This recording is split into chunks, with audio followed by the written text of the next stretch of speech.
watching like this video if they were to unban Twin in 2020 and it's been getting just hosed to every deck it's played against. Oh, They're they're practicing it in modern. yeah, yeah, they're Okay. pros playing it and it's just losing the ban control so hard. This is I think post Astrolabe ban, but Yeah, and it's still I'm not getting too sure. destroyed.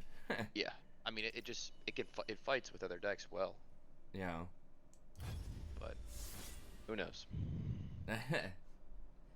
Yeah, I mean, I wish they would unban some more. I mean, there aren't a lot. We looked at it last time. I think there aren't a Yeah, lot that would be super safe that aren't degenerate. But yeah, I think Twin is definitely the one that I would think Twin probably could come please off. the Yeah, most people. Yeah, that would also yeah. be that would also be pretty fun. As much as I would like to see Deathrite come back, I don't think it can. It just does too much. Yeah,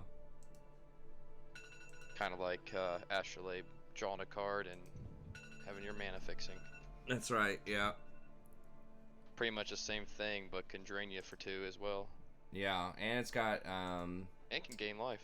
well, very good against or well, does it burn a card in a graveyard? It does, right? So it could get Oh Uro yeah, too. it exiles a creature and you gain 2 life. It's pretty good.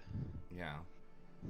So I feel like yeah, against Uro it'd be pretty nice. So it's just got so much utility. I mean maybe. I think that and I think that Pod could be cool too. I'd like to see Pod brought back, but so many cool decks you could build out of Pod, but Yeah. Let's see. So welcome everybody to the stream as well. I did do a sort of a preview of what's going on the next patch. I wasn't able to release it. I did upload it, so I'll have that tomorrow for you. And then been catching up on the Warhammer. Still have the Lizardmen coming in. Started doing more of the dwarfs. For anyone interested in that. Hey, what's up, Scott? So yeah, sorry for the late start. Like I was explaining to Jason here, I just had some weird stuff going on. I had to start sending my daughter to daycare, so that means I have to be up at usually like 6:30. Try to get her there by 7:30 at the latest. So that means I'm staying up later there, and then also just trying to catch up on stuff. You know, having to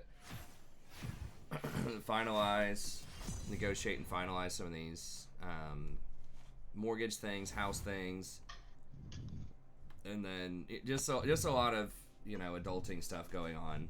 That's it's a bunch of bullcrap. that's right. It's BS, man. Just let me sit in my basement all day with whatever and Just play League. Yeah. Give me some Kool-Aid. Hell yeah. That's right. Do something. I'm trying to get rid of this garbage here. Yeah, dude, this loan officer or something though is just driving me up the wall. Okay, let me see. Really? Let's get rid of Blitz if he wants Twitch. It's fine. Yeah, like, well, it's not. It's the. I don't know exactly what he is, and I mean, I get it. The kid's probably just doing his job. I have a picture of him. He looks pretty young, but yeah, it's just like, they want all of these. I mean, I know they want evidence and things like that, but he was just like, I had to move some funds around from one account to the other, and he's like, okay, you need to show us the transaction history from this one account to the other account over the last, 30 days, and then I send him that, and then I would send him like, okay, here's my transaction history at this account, here's how much money I have, we have enough money to close here. He's like, yeah, sorry, they don't take that. You have to drive out to the bank and get like a physical notarized copy that's stamped and signed by whoever for your statement. And I'm like, okay, how do you want me to deliver that to your office? And he's like, oh, you just take a picture with your phone and send it to me. I'm like, what the what's the purpose of that? If you're scared that I'm gonna doctor it or something digitally, that it has to be signed and notarized, then what's the point in, because I could just doctor the picture. Exactly. So, I don't know. I'm like, guys, I have the down payment money. I'm not, like, dealing cocaine or something. I don't know. Like, if they're just thinking that somehow this is, like, illicit money and they have to track, like, exactly where it came from, and they want the bank to sign off on it, I'm like, guys, I mean, it's on the tax returns, it's on everything. Like, there's, I don't know. That was kind of annoying, but it's whatever. Okay, what are we? I guess just Lulu here. So yeah, that's annoying, but I don't remember having to do that before with this other mortgages that I've had in the past, but it's fine. Okay. Alright, so we want to go.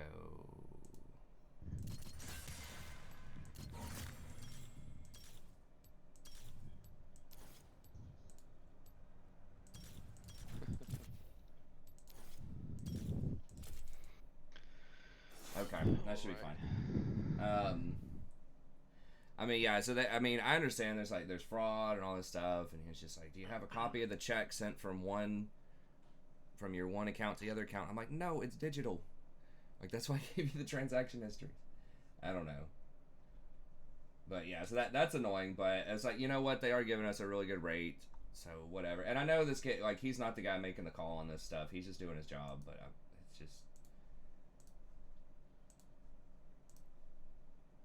it's just kind of annoying. The girl that we dealt with, but she's just kind of the seller. She was actually really cool. Like, she's really on top of it, really clear about everything. But then the guy who's like the behind the scenes checker guy, just a little annoying, but kind of first world problems. It's like, got a great mortgage, but got to give all this extra paperwork. But I don't know. Nevertheless, annoying.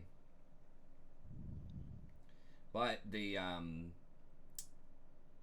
seller lady is pretty cool because she's given us a lot of stuff. I was talking about this last time. She might do it, and she gave us the prices on some of the stuff, and it was like fire sale type of prices. It was really cheap. Like, a lot of the things are less than 50% what you pay in a store for it. So we're just we just bought a furniture set. It was quite pricey.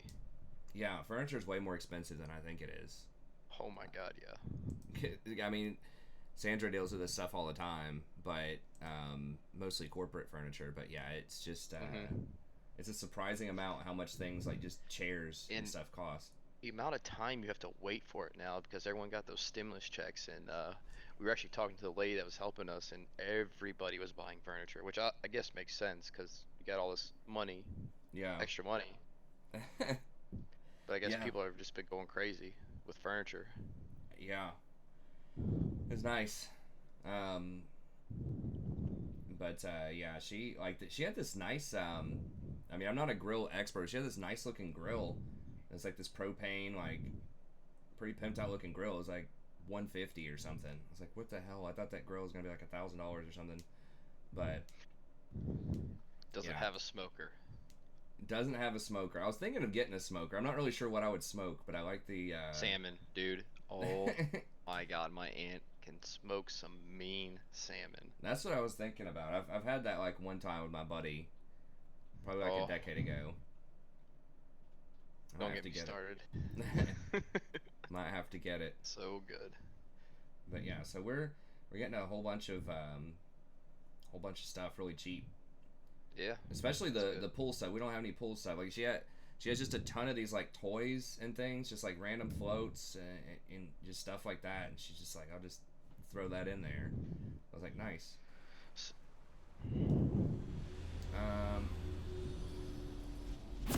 Yeah, holy top. 13,000 for a kitchen. Yeah, I mean, stuff's expensive. It really is. A lot of stuff is surprisingly expensive. Carry me, team. That's what Silas just said. Oh. Welcome to Summoner's Rift. That's always what you want to hear.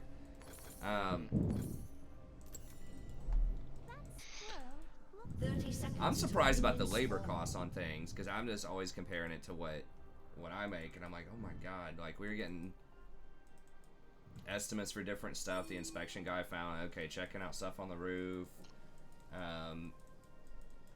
gutters, all of these things. And it's like any sort of contractor, it feels like, that you're dealing with, they're going to be charging you at least $50 an hour, if not more than that, for anything.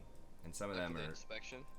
Just for doing whatever you're wanting them to do. I mean, the inspection, yeah, that too, but like, and pool stuff, like, Oh yeah. anyone coming out to do any sort of labor. Forget how much our inspection was. Everything's just way too expensive, I think. But I mean, I know they don't pocket all that money. They got supplies. They got to travel. Usually, they have a crew they're paying and whatever. Well, I know that, Scott. That is a huge part of it. Scott's like, yeah, you're really underpaid. I'm like, yes, that's true, but it's just like there's such an insane discrepancy, especially given the qualifications. It's like, you know, an extra 11 years of school versus like right out of high school. I mean, a lot of these people have been practicing it for a really long time. So it's like the trade people, so that's fine. But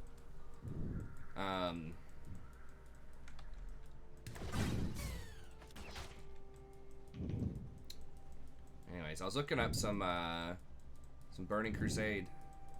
Uh-oh. Pretty sweet. I saw that was like the golden age for hunters as well. I forgot about that. It is. Hunters and warlocks are apparently the two most OP DPS classes. Are you just trying to get me to play? Beastmaster hunters too, the cool ones. Oh, I know. You get the fun pets. Same spec is really good in PvP. It's great. I was thinking, oh, okay.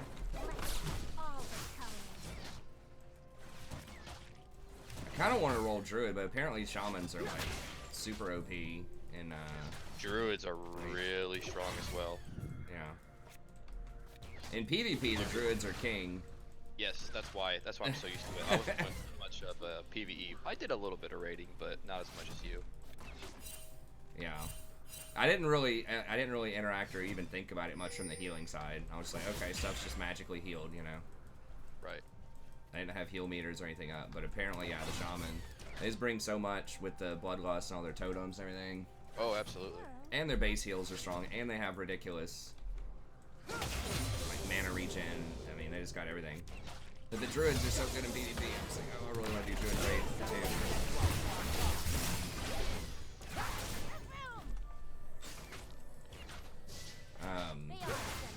Really? But druids can be good in PvP as well, but just everybody wants to stack shamans, and the thing is the other two specs on shamans aren't really that great, so you really want the healing. But druid tanks are actually pretty solid. So it's like if you want your druid buffs and your druid things, you can use a tank. Maybe even maybe a boomkin, like one. It's like if you want the shaman stuff, it's gotta be a healer. Boomkins actually are pretty good too, if I remember. They're nice if you put them in the warlock group. Yeah. That's what I'm always thinking. That's what I was always thinking of when I played a warlock back then. I'm like, I wanted biggest buffs, salvation. I was like, make sure I have salve from the paladins. Always trying to get tranquil air totem. Anything that dropped threat. Because I just did such a crazy amount of damage all the time. Block is missing.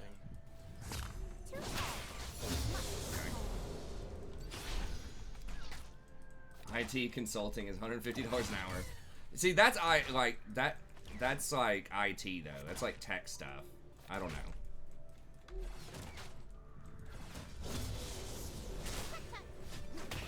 I'm just jealous of blue collar workers, man. They're just freaking raking in the dough. I could see IT stuff because that I mean, the tech stuff does require a lot of training too. Or the trade stuff.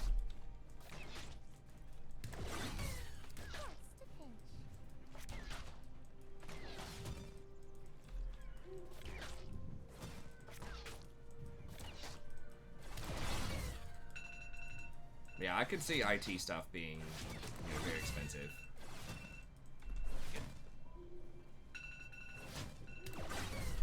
Turn that off permanently here a little bit. Hey, what's up, Greg? Thanks, friend. Just I appreciate it.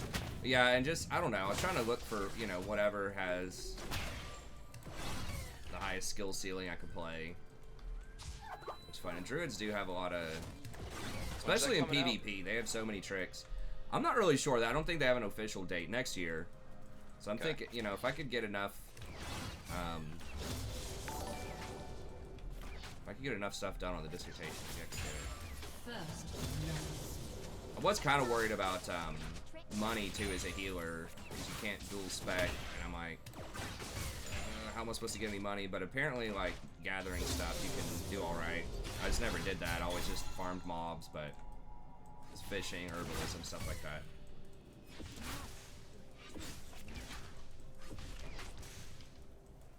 An ally has been slain. Really?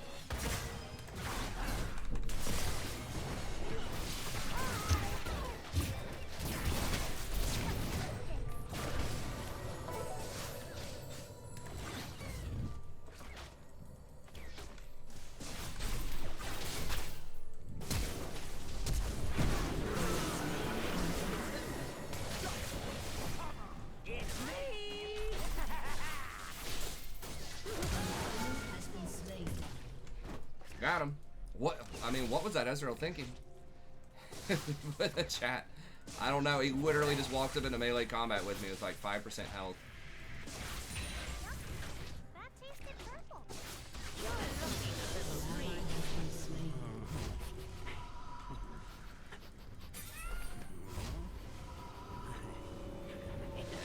Awesome. Thanks so much, Greg. Yeah, it helps out a ton. Best ADC champ I like to duo with, ask Mad CJ. Depends on how good people are on the champs, but I mean, I can kind of play with anything. Give me a second. Let me. And I think I'm just gonna get this last thing. The disrespect on that Ezra. It kind of depends on which support I'm playing, but if it's a good player, I actually do like Twitch a lot. Twitch does snowball really hard. Potentially. Just depends on how good they are on the champ, honestly. But just meta stuff. I think Ashe is really good right now. If it's like a godlike Ezreal, that can allow you to roam a lot.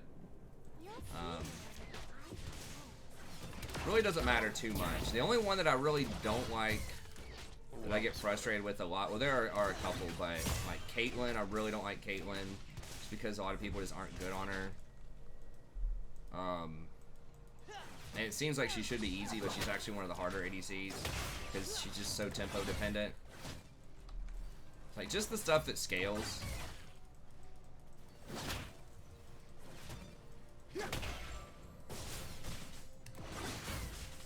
Historically, I haven't liked Ezreal that much, but I think with the Death's Dance with Ezreal right now, I think he is pretty strong. An enemy has been slain. Double kill. Twitches go mana immune, which is a little weird, but at the same time, I'm not totally averse to that. They are just It does come online a bit faster. It is actually quite strong in AoE situations.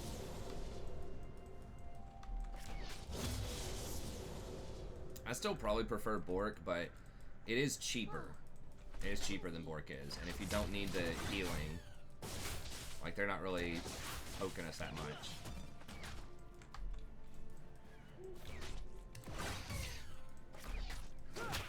Okay, yeah, maybe we can check out old Mr. Clean again at some point. The one thing about druids, though, that I didn't like, that I was reading up, is that haste doesn't increase their hot tick time. It used to do that in Warlords. It did that. Yep. That tasted Yeah. purple. But there's not that much haste until like really high levels. Let's get it. Gonna be number 1 on the server. 2v2 Hunter Druid. Arena Masters. She has like no health.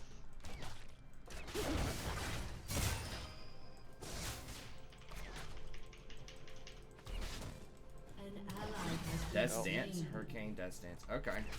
That squirrel looks new. Yeah, really, I mean, it's just something with on hit and Hurricane, not Gensu's though with Twitch. But anything else with Hurricane's probably good.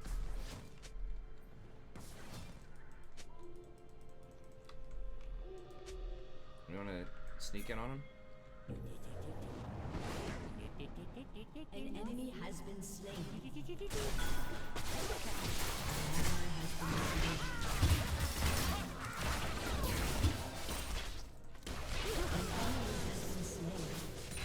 Okay.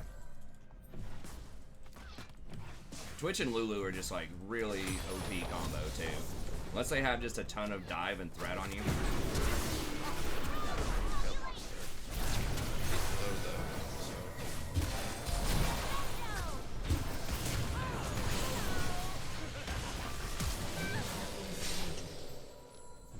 Please. Oh my god. Did Rakan didn't die either? God.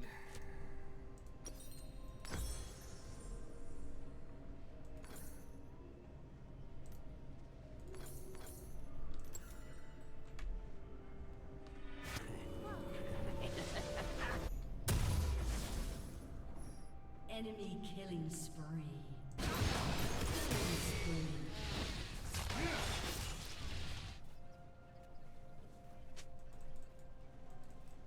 Shut down. An enemy Okay, has nice. been slain. The thing with Twitch, though, you have to have a competent support, I think, is Twitch. Because he does need some peel, but if you do have an Ardent Sensor user who's really good with him... Damn it. Too tall. Much too tall. What's that up? So, like, as a support that, you know, plays a lot of Enchanters, Ardent Sensor type of stuff, I think that, Nosy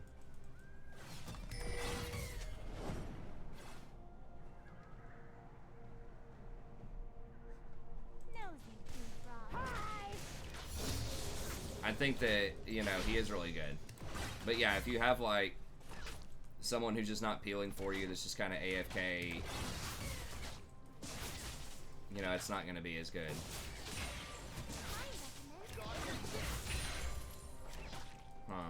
Now he's going Infinity Edge or something. I don't know what the game plan is here, but... Long term and bot, I'm following. Okay. Turret plating will soon fall. He's right here. Squirrel looks Ooh, familiar. Hecker malted. Okay. Shut I don't down. know where Rakan is. An ally has been slain. You'll see.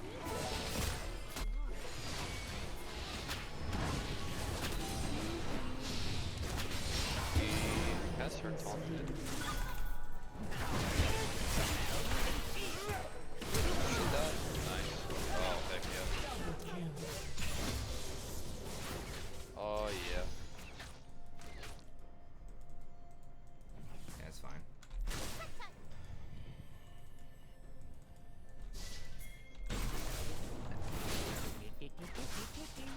Still got the shutdown for Hecker.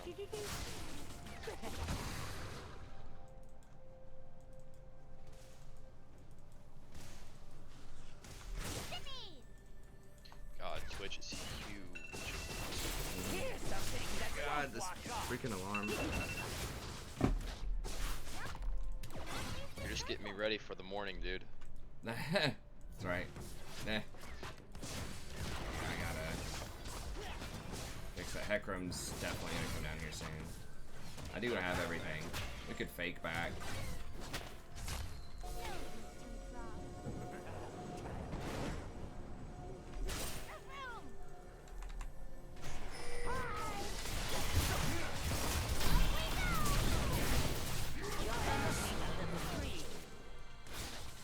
I'd be so furious if I was that Rakan. Oh yeah. Ezreal didn't give him a jump. An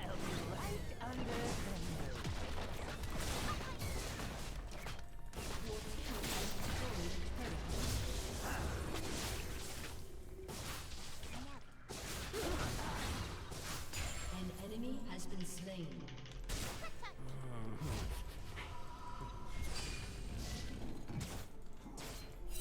An Oh, ally has man. been slain.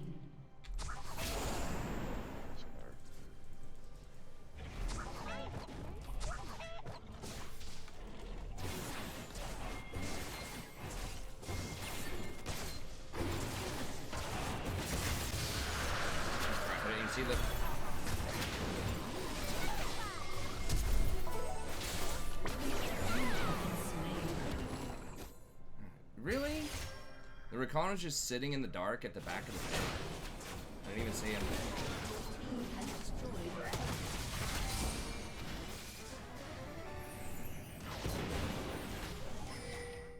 I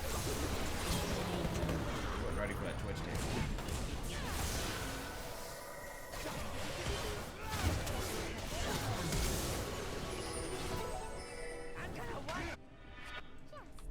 Godlike.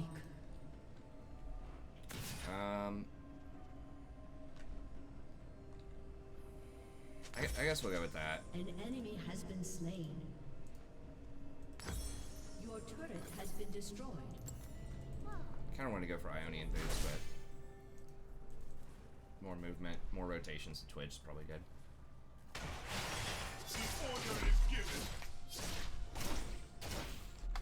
Yeah, I thought that was a little weird too, Fane. I'm not really sure why they keep releasing all of these champs like at the same time.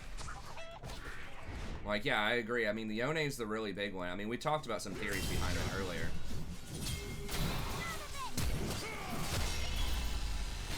Yasuo's brother looks sweet.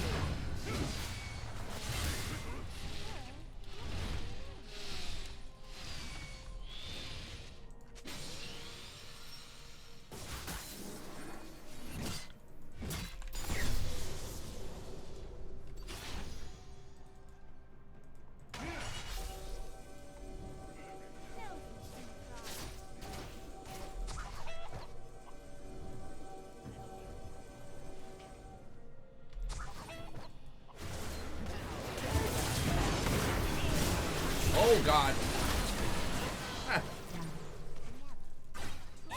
Double kill.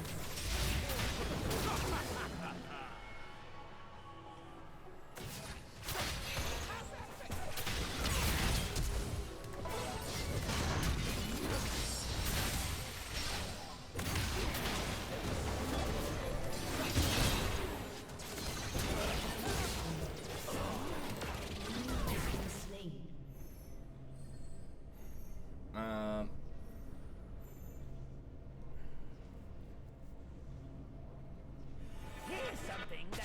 Yeah, it's I don't know why they're doing that. It's just got to be some kind of scheduling thing. Like, it would have been really nice if they had. Rampage.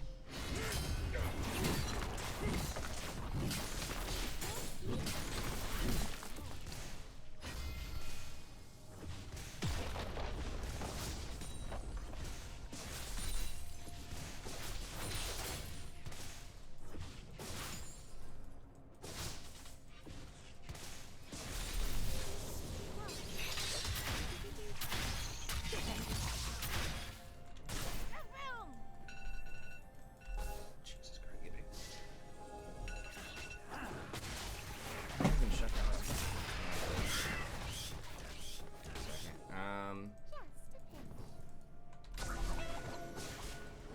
They're probably on Rift right now.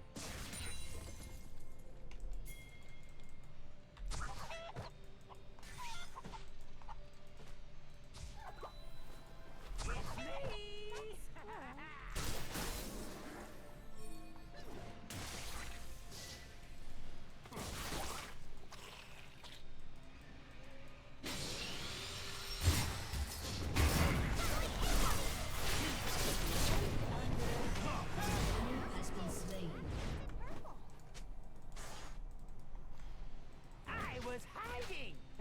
But yeah, I mean, because they did that in the winter too. They released like 3 champions within a month or something. It's like, I mean, cool, but like, the thing is, like, their window for releasing champs, there are certain times of the year where they just can't do it. Like around Worlds for 3 months there, they just really can't do it very comfortably.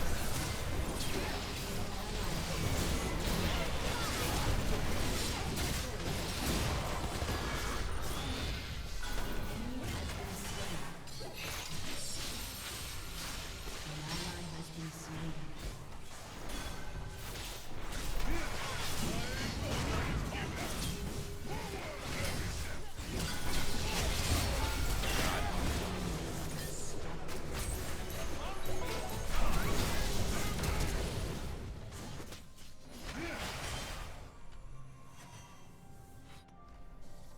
I don't know how Twitch got caught out there, so I guess Try to Hecarim ult them away from him, but Garen and Yeah. Hecarim collapsed on him. Yeah. So, yeah, they really can't release champs between Okay. like Your turret has been destroyed. August, and it has to be like a patch before Worlds at least. So they can't really release from like August to November. So it just must be their production cycle is just off, you know. But they wanted to get more in last year. They're like, look, we released 4 champions this year. It's just like 3 of them were in the last month. So I don't know. It obviously, you know, you want to be able to have a themed event and all this stuff around it, you know, for marketing. So it just, yeah. Or you get like what's happening now, where it's like one champ just no one's even thinking about it.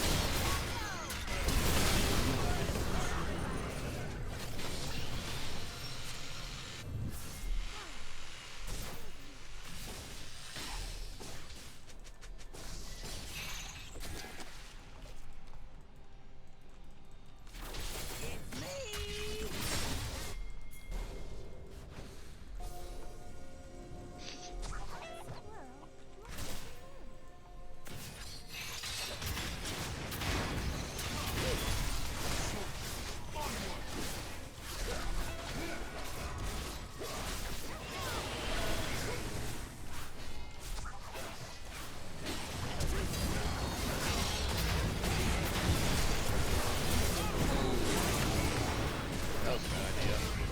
Yeah, I'm dead. Oh my god.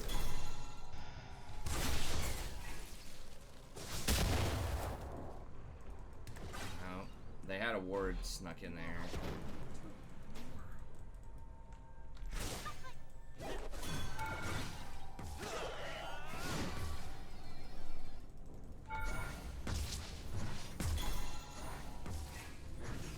Executed.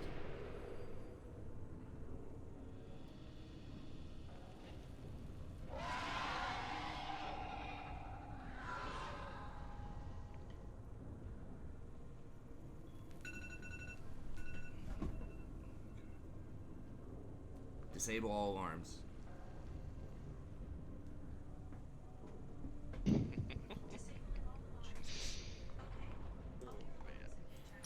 Um.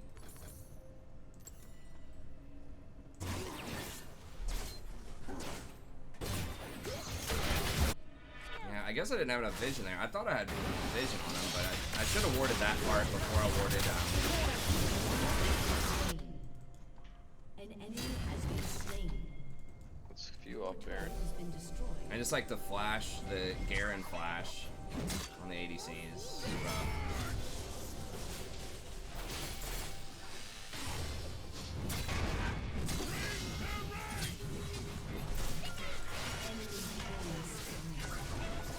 I just have so much dive with Hecarim, Garen flash, and LeBlanc. That's where it does start to become old tough, is twitchy, because I didn't have my ult.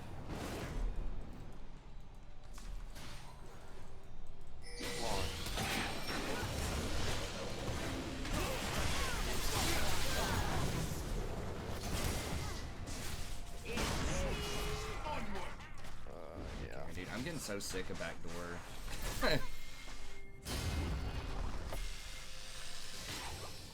Raymond should be able to run that shit down, though. Hopefully. Yeah, yeah, yeah.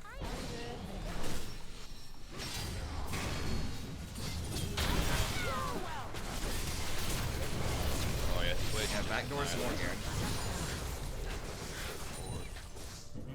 I mean, that's really one of the, well, they can maybe win in team fights, but it's the window's definitely closed. They kind of have to try to backdoor split, but how are the games in Diamond going? I mean, we're just D4, man. Like, we play Diamond. I think we're like 30 LP.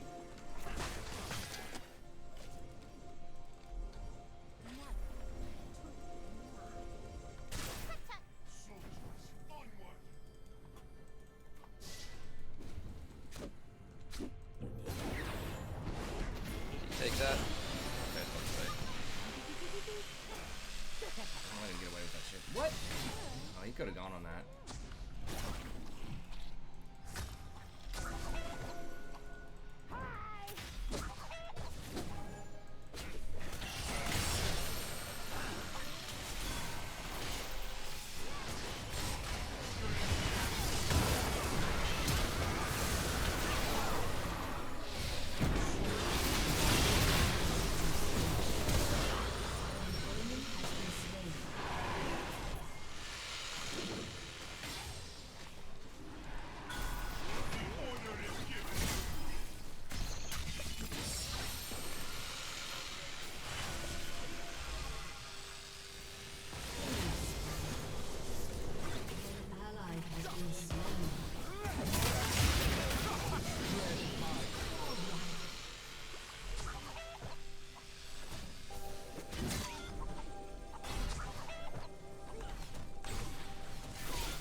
think maybe we gotta be a little more careful with the pushing the guys back onto Twitch. If we can just keep them off of Twitch, I think we'll win.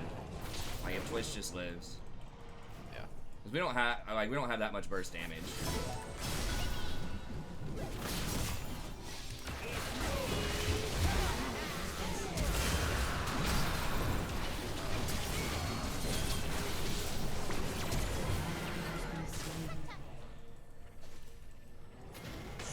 It would have been nice if he opened up when I actually had the buffs on him. I guess he was waiting on them to use cooldowns on me.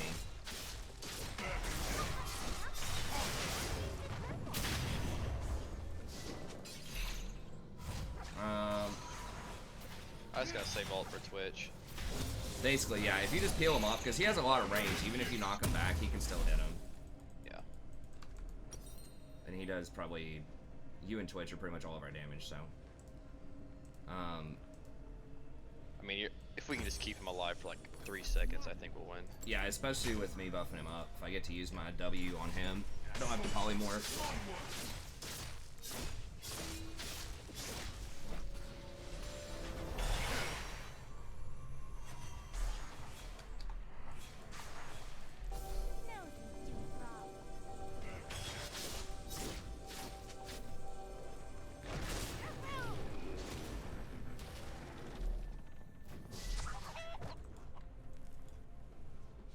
It's like the most worthless ward ever.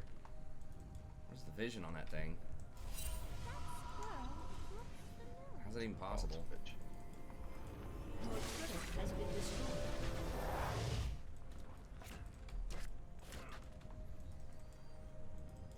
I can simultaneously not see in any direction. Alright. Weird. There's Garen and Raton are top. I think,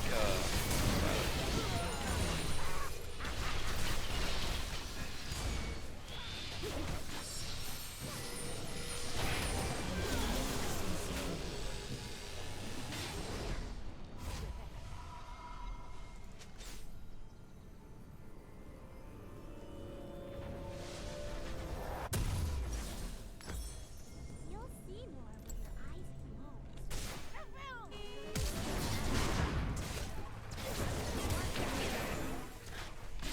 Yeah, if we kill Hecarim...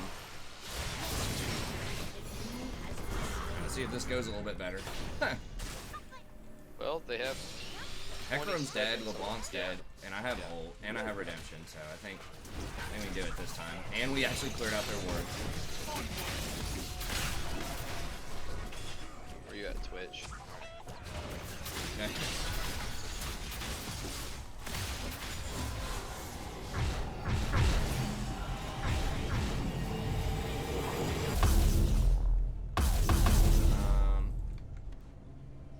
I'll just keep the control wards for now. I don't have any CC or I need to make KOs. I mean, I can't... I get a Forbidden Idol right now. I mean, it'd be good. But I'll just hold on to the control words. You think Yasuo's kind of boring? Okay. I think Yasuo's one of the more exciting champs out there, but... I mean, I don't play him. But boring is not usually an OP, difficult. I hear a lot of ashes for him, but boring's not usually one of them.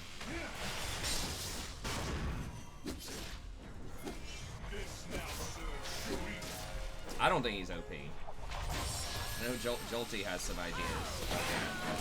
Oh my gosh, Twitch.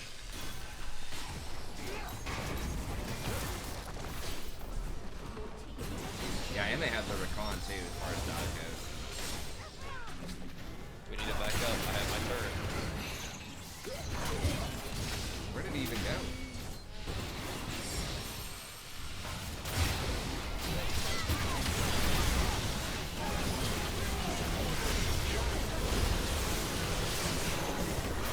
Wow, they did not even...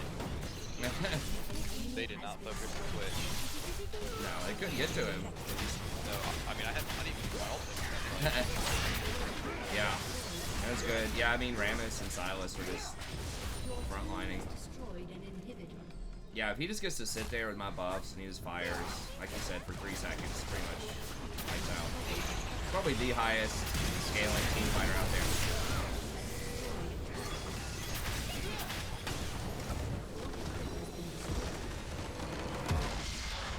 I mean, I do think Yasuo is overrated too, but I think he's fun. I watch montages with Yasuo sometimes.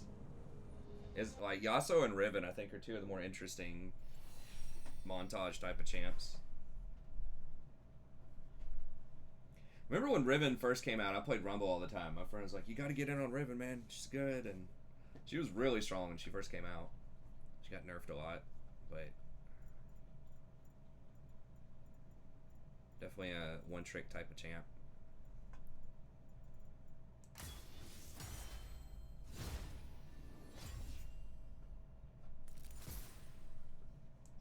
If I were just to sit down and watch like some highlight reels of League, who would be the champ? Who would be like my top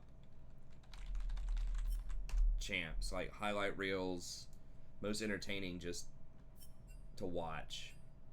Azir. That I've watched before. Azir is interesting. I've watched some Azir before.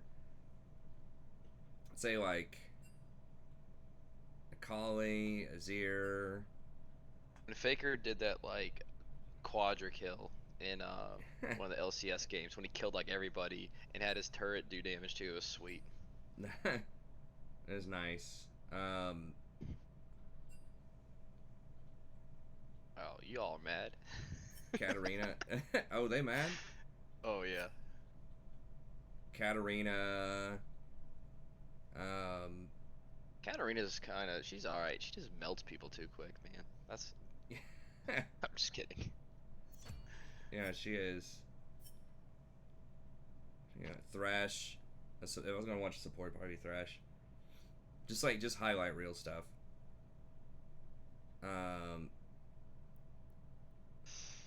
Vayne. Maybe Ezreal. Only Vayne though. Yasuo. High mobility. Outplay type of stuff.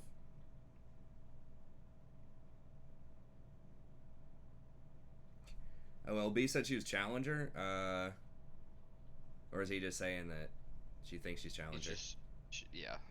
There you know. Y'all are molding. Very mad. I should get spanked by LB if I play Zir, but I just kind of know the matchup. What's up, Black Falcon? Yeah, I finally got some more of those dwarf things for you. Sorry for taking a little bit on those. I finally got caught up. I've recorded a bunch now, so it's going to be a dwarf episode every day for a while until we get it done. I've been chain recording the dwarf stuff. It does get interesting. You know what? I will say that's probably one of the more difficult campaigns I've done in a while. Even into the mid to late game, like I'd still lose like way more fights than usual. It's a pretty competitive campaign. I mean, Riven came out in season 3, I'm pretty sure. Either the end of season 2 or like sometime in season 3. Because I remember I was still on the Rumble train, so probably season 2. Because season 2 is when I just played Rumble every game. So maybe like, I don't know, spring or summer of season 2. Yeah, dude, Skaven are just freaking OP on the map after all the changes to them. I love them. But the AI especially. When you play them, they are a little harder than it seems. But the AI, just because they don't have any penalties for the amount of armies they can have, they just spam so many armies. And they just get so many base stat buffs on Legendary. Like those Skaven Slave Slingers, man. It's like 20 gold, but, you know, they'll just neutralize 1,000 gold of your army. Maybe not quite that much, but like 300 or 400 gold of your army. So Skaven has definitely been a terror, not only in the dwarfs, but in the Lizardman campaign that I'm doing right now too. They're just really difficult to deal with. So yeah, it definitely does continue to get spicy for sure. And dwarfs don't really have like an ultra doom stack in the way that, you know, something like high elves or dark elves do. You know, they can't just get like 15 dragons and just call it a day. Like their top end units are pretty good, like their tier 4 the hammers and the other stuff, but it's still not like insane, you know.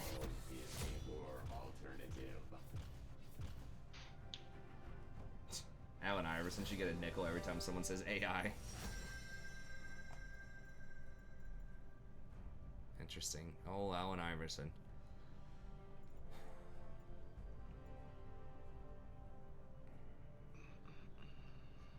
Soraka is up against a tank.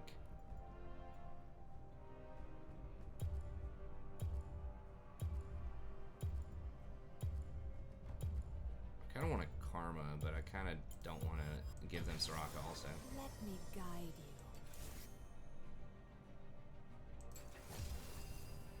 you. Oof. That's what I don't want to see. But he's not great on that champ.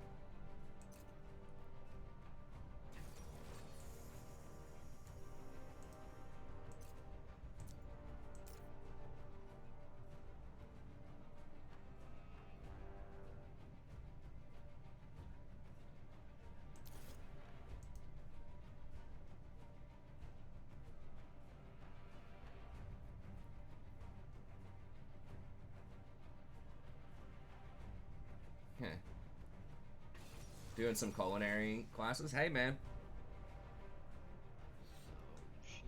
It's possible. Oh, yeah. Probably Lucian Middle. Do I do... Ooh, Varus is kind of tough right now. Okay, so question is, do I do Taste of Blood for some extra healing? We already have a lot of healing with our Q. Let's go for the Ghost Boro.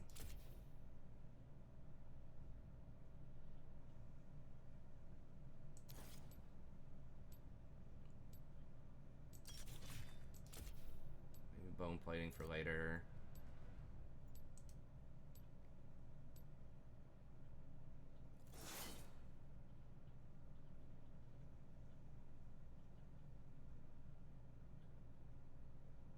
Hey, what's up, Safe?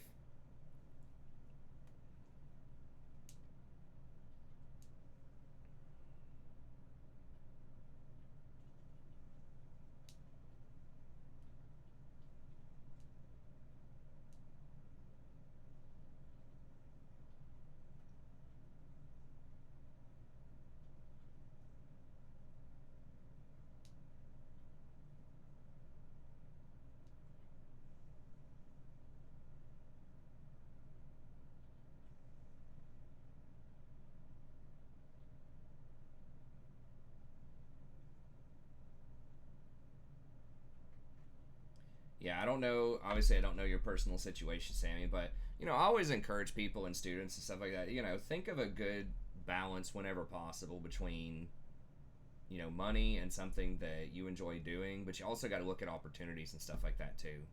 Arion Bard, yeah, that's weird. It's like, you know, you're at your job 8 hours a day most of the time, a lot of people, and if it's just something that you absolutely hate, you know, that can really grind on you for a while. So yeah, it's like maybe you take a lower paying job. And I mean, part of that is bias because I took a, you know, a super low paying job. But if you enjoy doing it, like, that can be worth. It just depends on the person. I mean, at the same time, you're going to be, if you're in a lot of poverty and stuff like that, then that, you know, can weigh on you a lot too in terms of options. You know, things you can do with your free time, providing for your family. Just living the kind of comfortable life that you want to be able to live too. So, you know, you just got to balance how much do you really care about the money, and, you know, there are different perks of jobs too. You got to think about mobility options, retirement options, like upward mobility options, retirement options, you know, time of day, you know, how many out, like, which hours you're working, stuff like that. But I think that sometimes people just automatically gravitate to whatever's the most money, and like that can work, but I think maybe sometimes not enough credence, because I feel like you can get money, you know. I will quell the fires of conflict. Yeah, like I feel like there are ways you can adjust your lifestyle, you know, to do something if you want to that you enjoy. You might have to budget a little bit more. You might not be able to eat out as much, but you can get some side hustles if you want.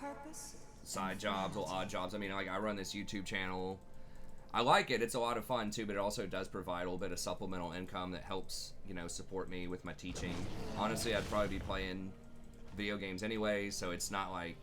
It is a big time investment. I probably wouldn't be playing as consistently as I do and as much as I do without the channel, but I would still be playing some, so...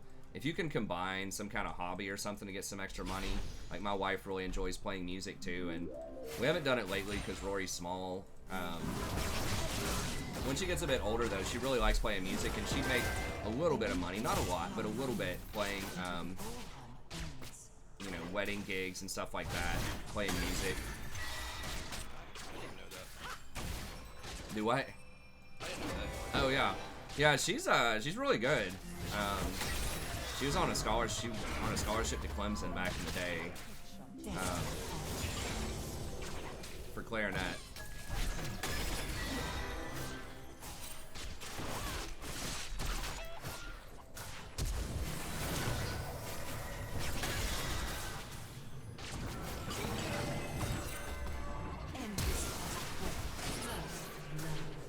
God, Varus.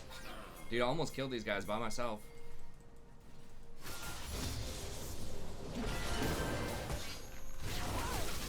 Oh my god, I missed both of them.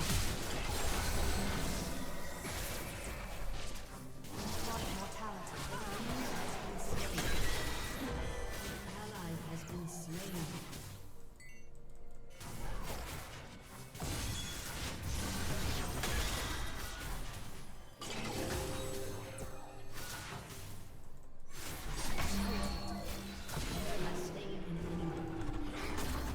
Utterly mortal. It's a Portal combat. Yeah. From the fires of opposition, I forge But yeah, I mean, so it's possible you can do some stuff on the side. You gotta ask, you know, is it worth it to you to do that kind of stuff? It just depends. But yeah, I mean, a cook. I know somebody who was doing teaching, and then he went and became a cook, and then I think he does some teaching on the side and some cooking now too.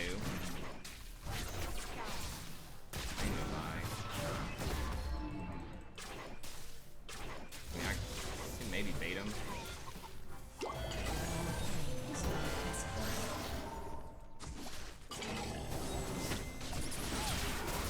This could end poorly.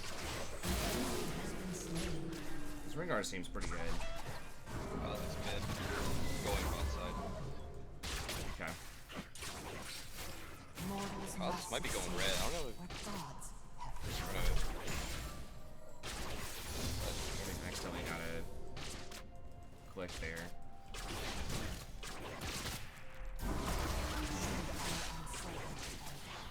Alright, we'll push in one more.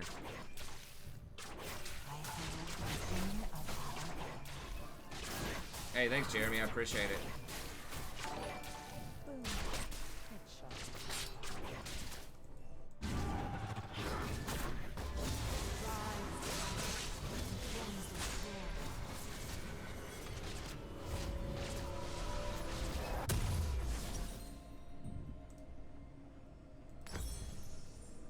Sunrise or sunset. Sometimes it's hard to tell. These Russian boots. And that's really Soraka's biggest weakness is her her mobility early on. She gets a lot out of those boots too.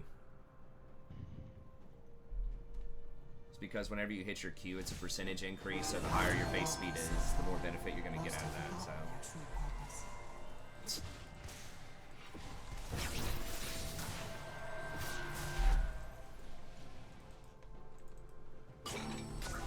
Yeah, she never really did the music stuff in Ohio.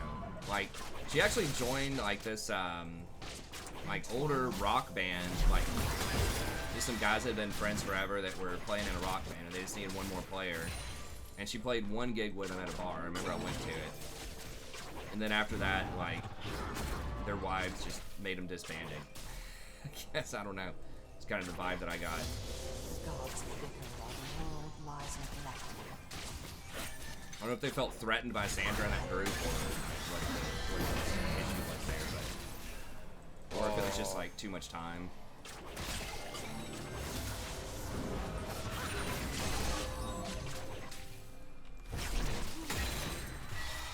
Elegance in darkness. Okay, he is doing the on-hit build though, which is nice. I think on-hit bear is probably underrated.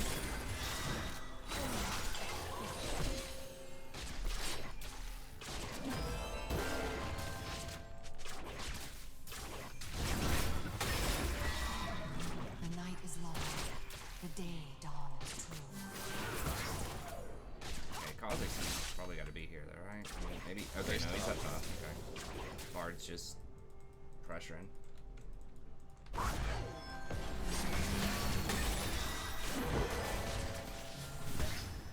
From order and chaos springs new life.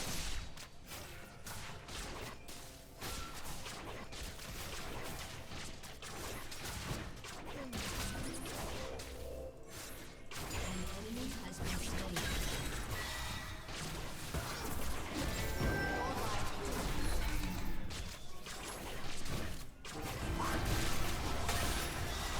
Banish your fears.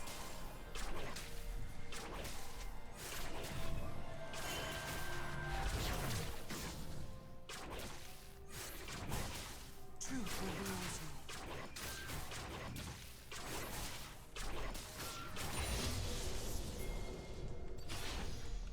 Can we?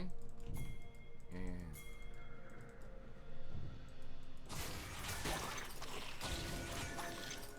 I must walk the Indian. Just gonna. Okay. Well, if he kills him.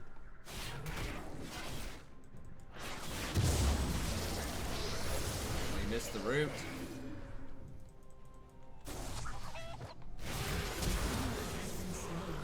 Lucian's heading that way. Okay.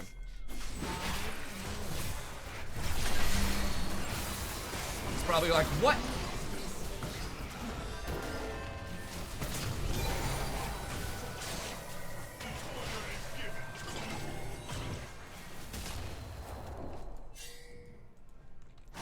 Gift of radiance. Cataclysm.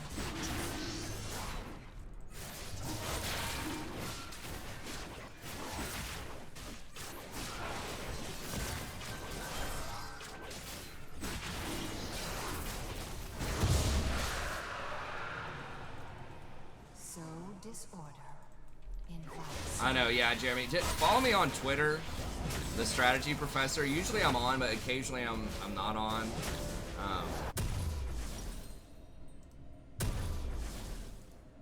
Yeah, I just had too much going on yesterday. I'm still like pretty low on sleep today too, but This divine conflict Well- must end.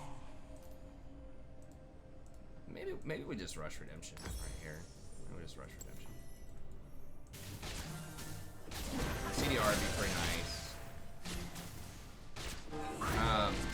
Yeah, it's just readjusting the schedule and just having a bunch of adulting I stuff must going not on. mourn the dead for times. So sorry about that, but that's why I'm also late tonight. 'Cause my schedule just gets really erratic, and part of it is like I try Really? to sleep during the afternoon, but if my daughter's home, she'll come in and want to hang out with me, and I always just let her. I am the She just last likes to kind of lay born there between night and watch the iPad while I'm sleeping in the room with me, and the end time. which is fine. But then she still will press Oh my god. like ads and stuff.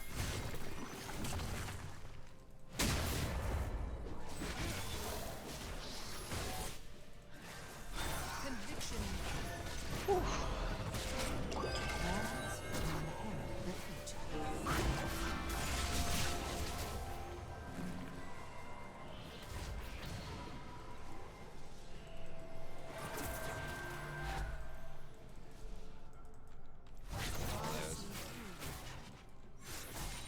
The divine rejects you. You're such a beast. Yeah, I tried to freeze it. That took way too much damage though, but I'm just going to back.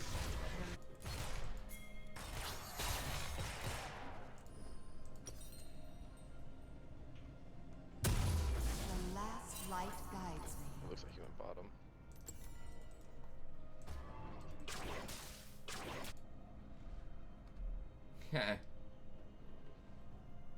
Jerry. Yeah. But we should have it. We should have it back on track. We'll see how the schedule goes this semester. I'm teaching more than I ever have before, so we'll see. So like I'm teaching 5 different classes.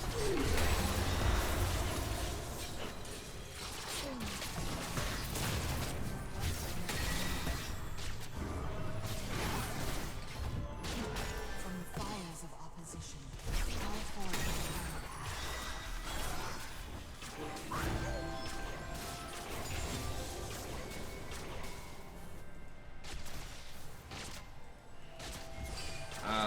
That's only on Tuesday, Thursday though that I have those classes, but it's like all day. It's from like 8 a.m. till like 5:30 p.m. So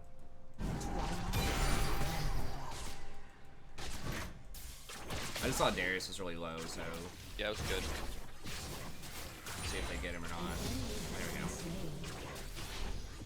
And we're kind of low bottom as well, so I was like, ah.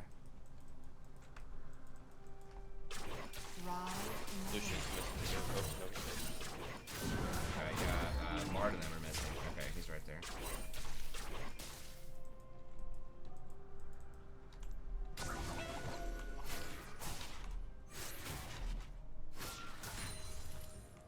A new age cannot begin until the old one ends.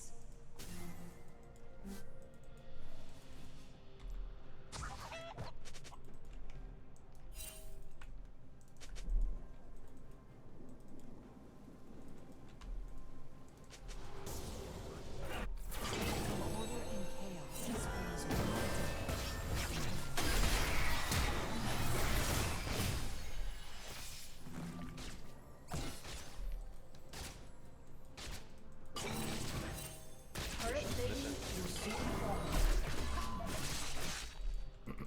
a great cataclysm.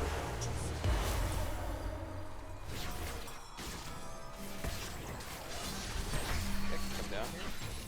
I'm gonna try and come bot.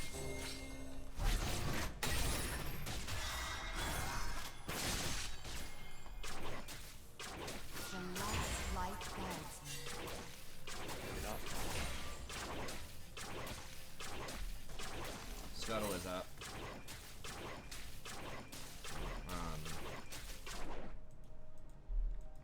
Maybe we can push here, yeah. Witness my judgment.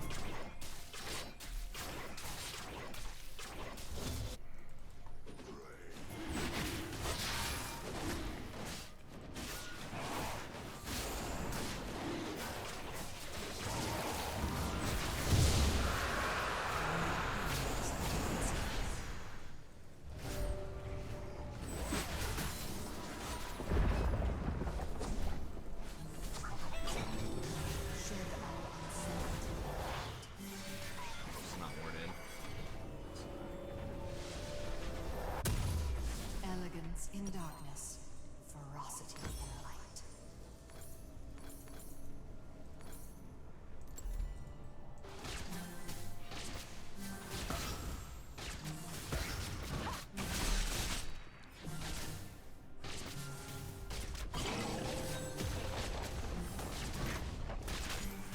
Your turret has been destroyed. Got the munchies, that's right. Clean it out.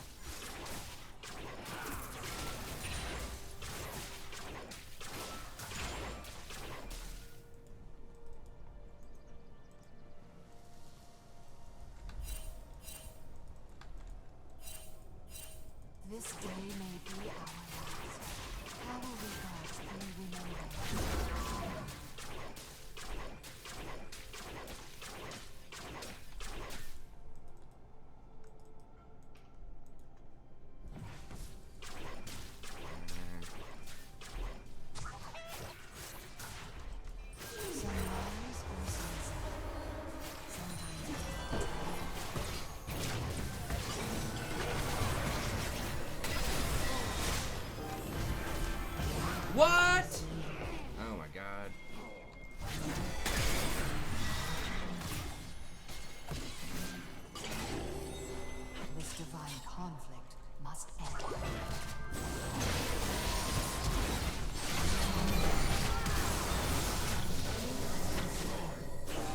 Get him, kitty.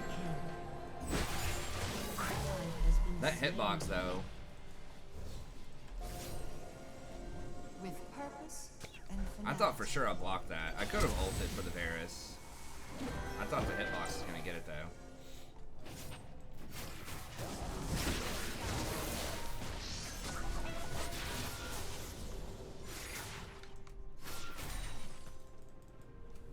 Divinity wins.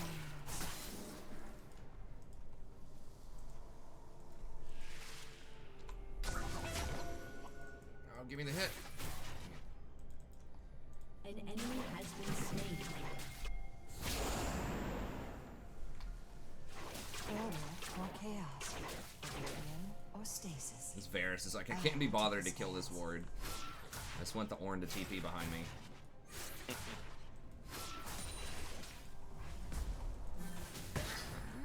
I'm not sure if we can 2v2 him. We might be able to.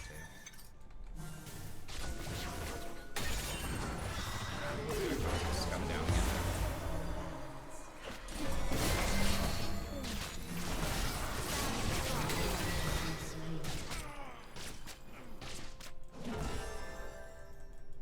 Trying to rotate to you. Oh no. Oh, got him. So disorder. Invite surrender. Varus didn't have his ult. That's a sad thing.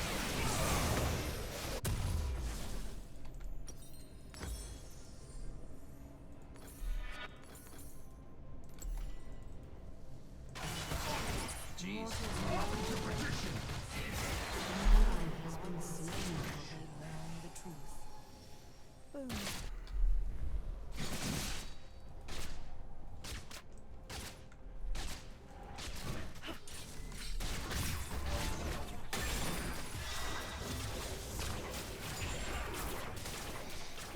I will quell the fire. Kha'Zix has got to still be around here or something. I don't know why she's so far up by herself. Okay, they're... Yeah, he's there. Oh, man. That feels bad.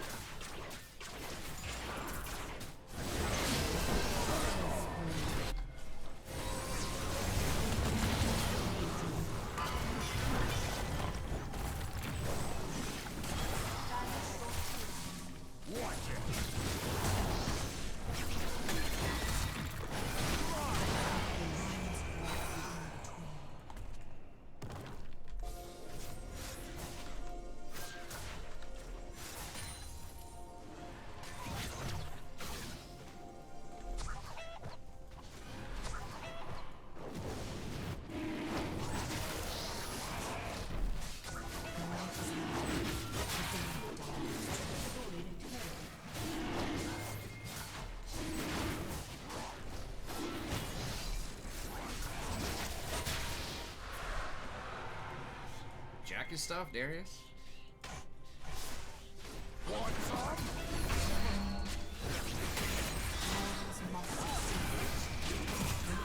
Has been slain. I thought Darius was giving it to him, honestly. He backed off of it. I was like, that's weird. Since when does Darius turn down kills? Like, people just walk right through the jungle without taking this harm. It's like, just take it. Darius, auto-attack the creeps.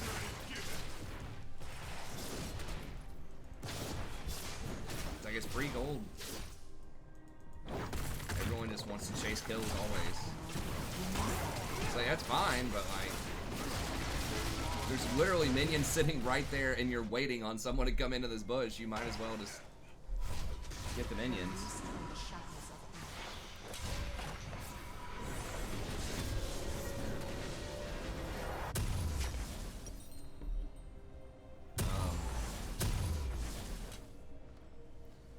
Okay, we can either do Mikhail's or...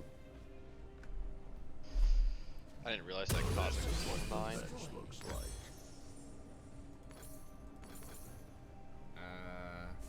on, actually, I got the wrong thing there. There we go. The gods of bicker while the world lies neglected. What'd you say about the Kha'Zix? He's level 9. Oh, yeah, That's a sad Kha'Zix. Rengar's 4 levels higher. Peanut butter and tuna sandwich.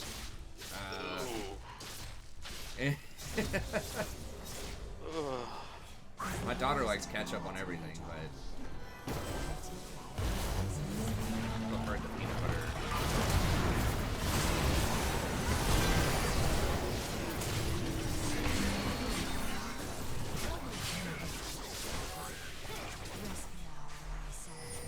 I thought I deserved one of them kills, but yeah. Let's just get that, I guess. Oh, I'll stay with Darius right here, and y'all can go get that, I guess.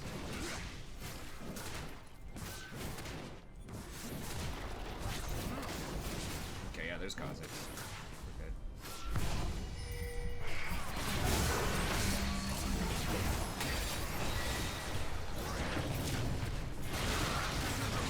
I mean, what? He like ran into the base.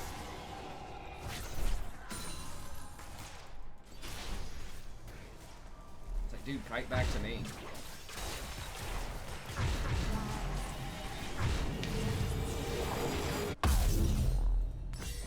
Whatever, I'll take it. The night is long. The day dawns true.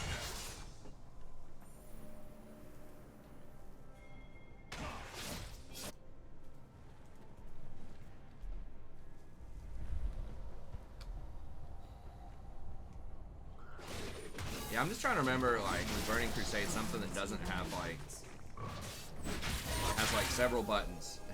Decision. I was reading up on the Hunter one-button macro, which is pretty funny.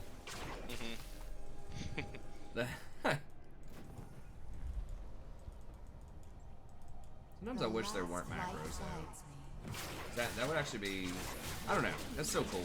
But.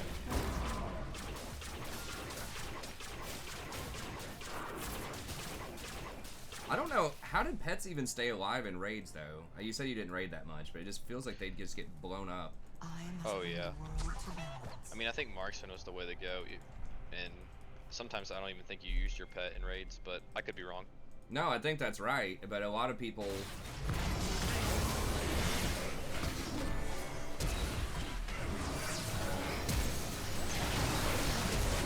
A lot of people were saying that Beastman was the best for raiding, too. And I was like, I know it's the best for, like, PvP, but I don't know how the pets stay alive. But, I mean, I guess just good micromanagement. Maybe there's certain kinds of pets that survive better than others or something. Ah! No!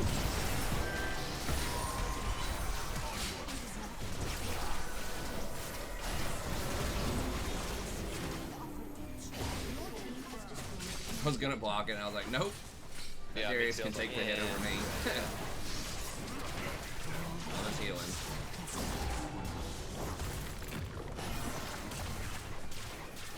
Be back up there, man. We can fight it.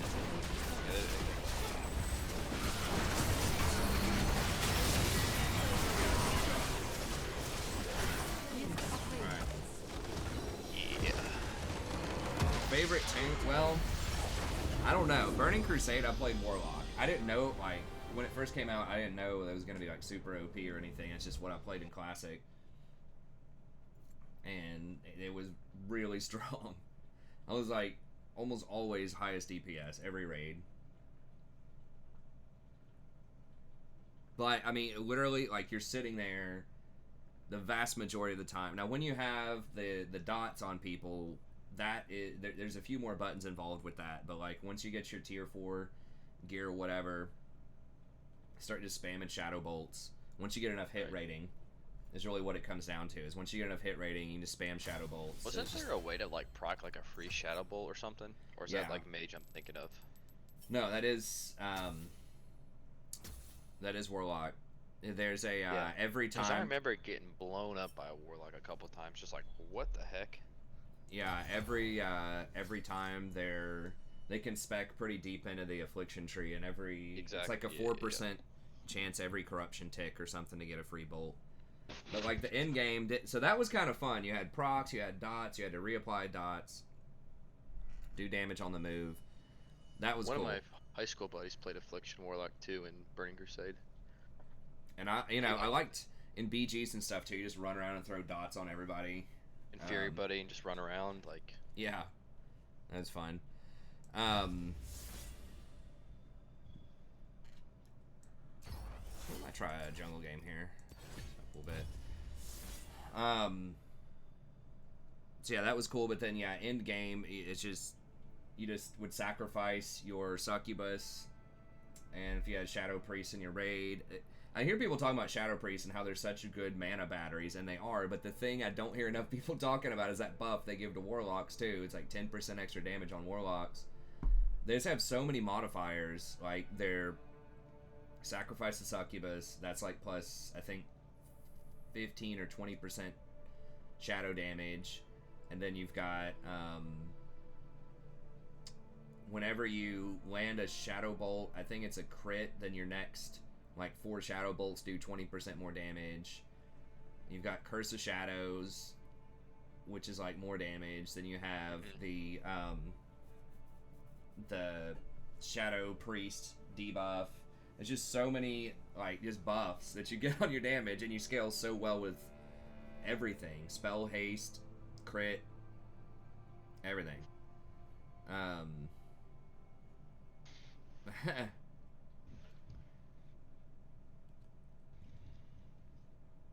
Yeah, but it was really fun. It was good, and you farmed like a maniac. I mean, you really farm. I didn't think that they were that good in like arenas. I only played 2s though. I think they're probably better in 5s. When 5s were a thing, they were really good. Yeah. I know they got rid of 5v5s. I mean, probably just because they're so chaotic. Well, it takes. I imagine the queue probably takes a while. You have to have 5 people on. You know, at the same time, ready to queue up against 5 other people. Yeah, they were good in 3v3s too, though. But yeah, so they were really cool. But I really liked, honestly, I played Druid and Warlords of Draenor, and I liked it a lot. I like healing. I think healing's pretty fun because it's very dynamic. It's not the same. For some classes, it is basically the same rotation, but I don't know. I just like healing a lot. It's very in demand and stuff like that. So I don't know if I'm gonna do Burning Crusade. I didn't do Classic, but maybe I could do Burning Crusade. I think it's a little bit less of a time sink. Classic, there's a lot of consumables. Like Burning Crusade, there are some for sure that you need to get, but I feel like it's not as much as vanilla. And it doesn't take as long to power level and stuff like that. Wonder if I could play some Twitch. I'm gonna play Twitch. So yeah, if it was Burning Crusade, classes I was looking, it'd probably be Druid or Shaman. Shaman are, I think, the most OP healers, but Druids can be pretty good. You don't need as many of them, but Druids can also, like, if I wanted to, I could potentially tank. They're really good tanks too, and they're very good in PvP. And they're just fun. Like, they have a lot of different abilities that are all very relevant in different situations. Ooh, Nunu. Just attack. Triumph. All healers but Monk. Dude, I really wish that, like, I'd rolled Monk and Warlords. I did like Druid a lot more, and Monks were kind of underpowered, but... Okay, also, Jesus asked, do I not like listening to music? I do like listening to music. I don't like being demonetized. Let's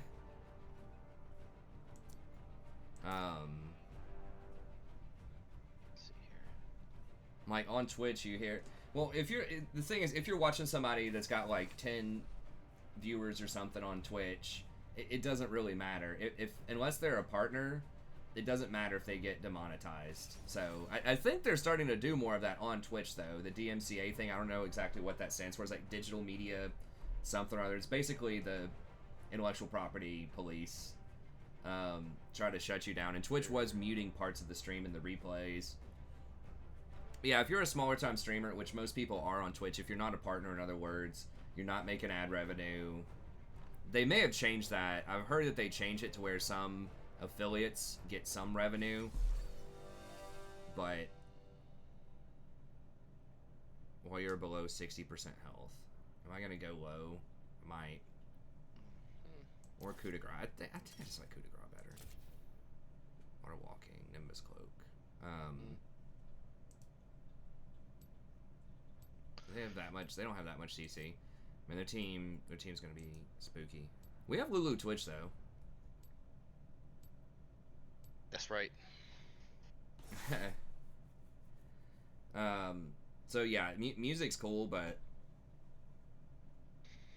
you can also listen to music during the stream. You just gotta delete the clips. Okay, well, I don't know. But another thing is, like, people can listen to music on their own that are watching the stream, and if I don't listen to music, then you can pick your favorite music if you want to. So you can open a separate tab or something, listen to whatever music you want to listen to. Versus if I'm playing music on here, most people probably can't listen to their own music, right? Because if you're hearing my audio, you're going to hear my music. If you don't like it for whatever reason, then you're just kind of stuck with it. So you know, I don't want to turn people off because of my taste in music. Not that I have really bad taste in music, but maybe I do. I don't know. But just in theory, that's just, you know, one thing that could divide the community. I don't think anyone's going to come in here saying, wow, he plays the best music, you know, while he's streaming. Maybe. Some people, but it's just like, it's something that could be easily fixed by people on their own. If they want music, just listen to whatever you want to listen to. And it risks getting them, well, it doesn't risk, it like 100% is going to demonetize it on YouTube, so 30 seconds. like, even if I've karaoke'd one song before, you know, people used to donate for some karaoke, and you know, it'll demonetize the whole stream.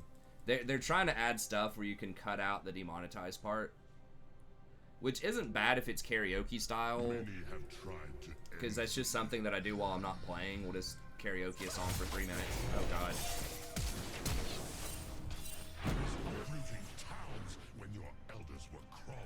Minions have spawned. Dude, why? Are you serious? Wait, was he out and he turned around? Yeah. I don't know. Like, what kind of music do I listen to? It just really depends, man. I'm not like a huge... I like music, but I'm not like a fanatic for certain kinds of music.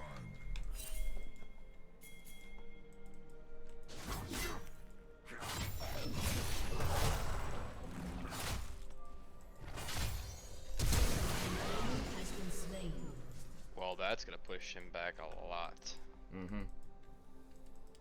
But it just kind of depends on my mood and what's going on, you know? A lot of times I just listen to like some, like, just kind of chill house music kind of stuff. So I'm usually listening to music when I'm like posting up videos or grading papers or something, so not anything that's too distracting. I'm gonna go ahead and smite this just because I don't have the right setup.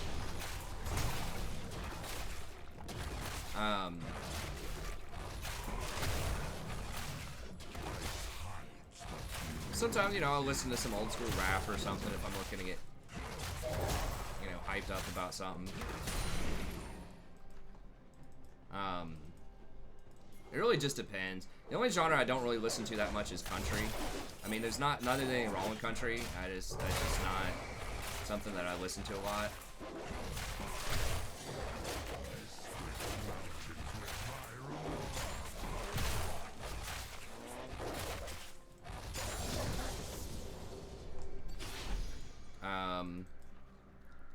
Don't listen to... Sometimes I listen to classical, but... Yeah, that's right, Clace. I think a lot of people are the same way. They just like to listen to their own music. I'd say the most popular stuff would be some kind of just chill out music, electronica type of stuff, maybe.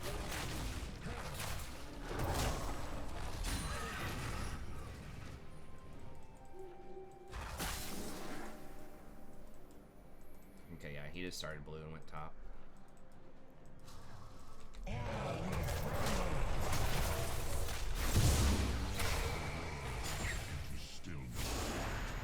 So must it be.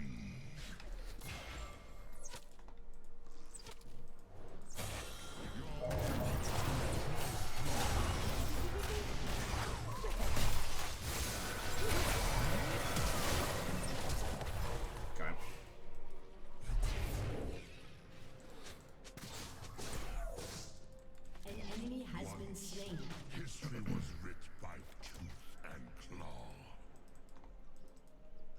But yeah, I mean, I was like the classic stuff. My wife really likes classic rock.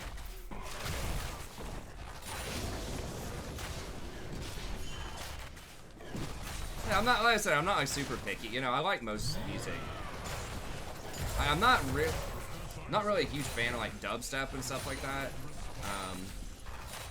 Sometimes, but I listen to Beethoven. I do like some Beethoven. I don't listen to it a lot. It's actually kind of, believe it or not, it's almost a little too hype for some stuff that I'm doing. Like, some of those classical songs can be pretty energetic. As weird as that is. Like, Cafe Del Mar is someone that I liked a lot. Do I live if I am not? As far as, like, more kind of, I guess mainstream or old school musicians, when I was younger especially, I listened to a lot of, like, Dave Matthews, older school Dave Matthews when he had the band, before he went solo. Coldplay, stuff like that. Some hanging out with the ladies music. But I liked, you know, I listen to that by myself too.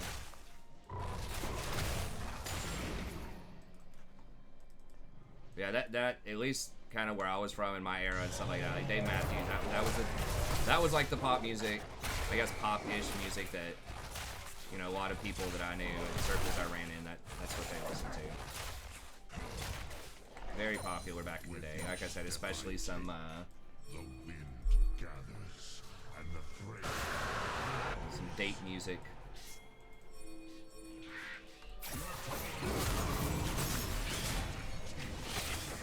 Okay. Yeah, dude, that's 'cause I was waiting on Katarina to go. I'm not gonna run into all of that.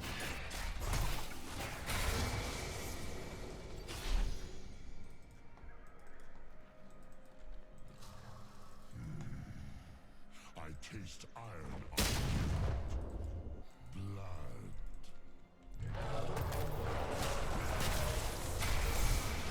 I smite it early there, just while it's debuff, so it takes the extra damage.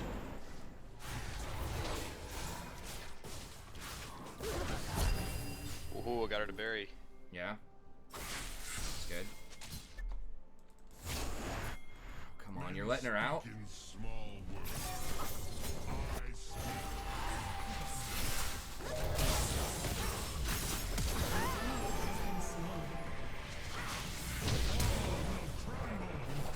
Okay.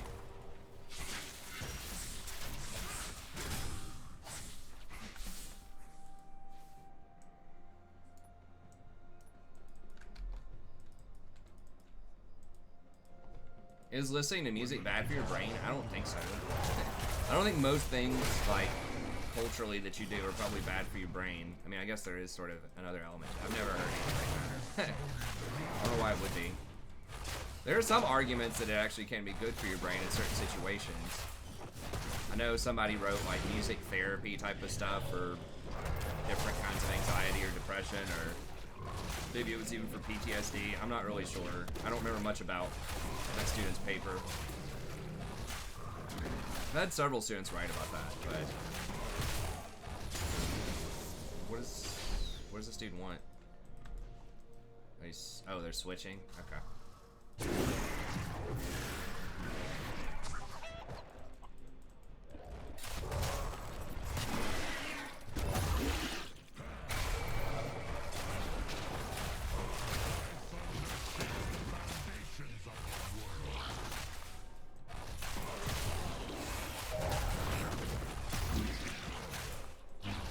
Oh, Lulu's bot.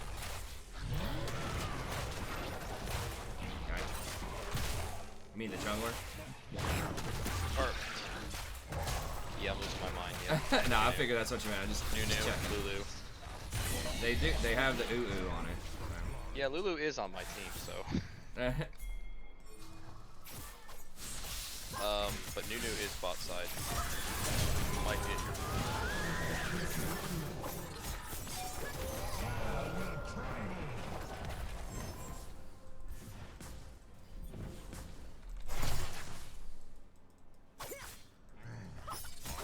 Unleash the fairy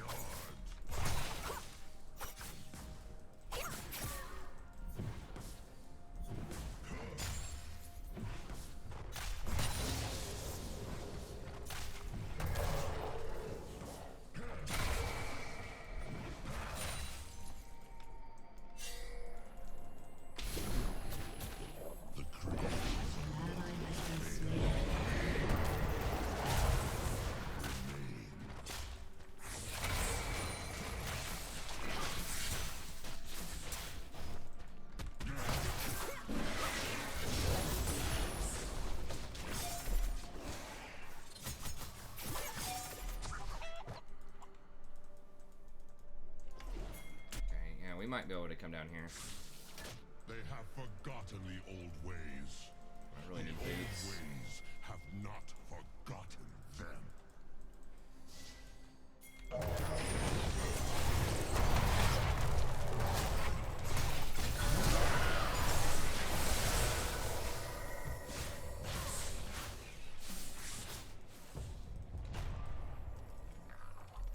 That was a run by. The storm Alright, I can get PF now.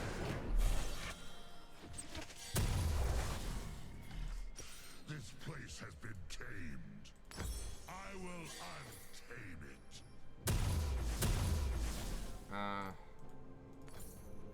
Okay, I guess let's go with that. Is it worth to go Blade the Rune King, or should I go IE then Rooted? Blade. Hurricane. Blade. Okay. Alright. It's either Blade or Manamune. I think Blade's probably better. Okay. To destroy. And if they see that I'm here, they're probably gonna is do. to free. Well, can they? I got the. I didn't even notice I got the first one.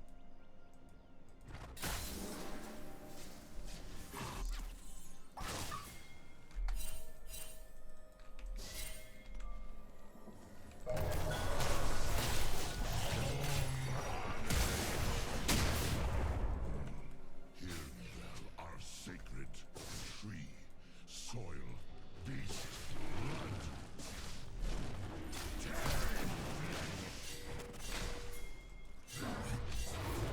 Alright, whatever. I'm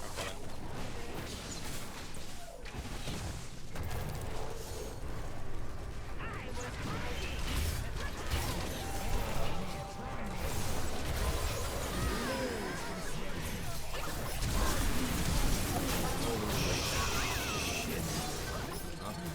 Oh, that's quadra. Quadra kill.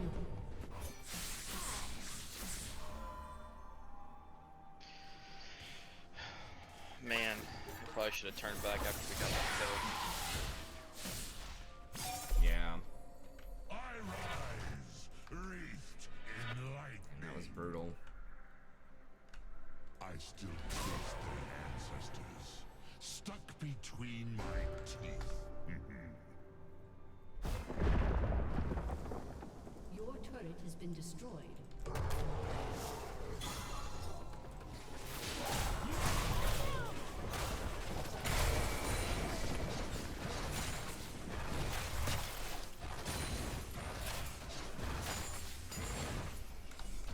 Let the storm follow in my wake.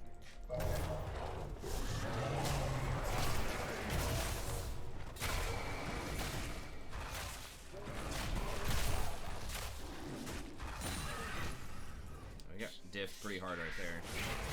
Let's come by. I think Ash doesn't have R. She used it already. Alright, I'm a little bit behind. I gotta farm just a bit and I rotate back down there.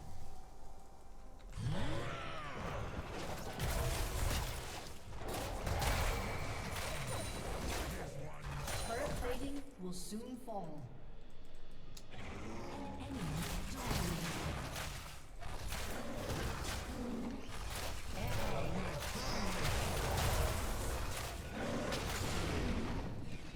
What happens when old wounds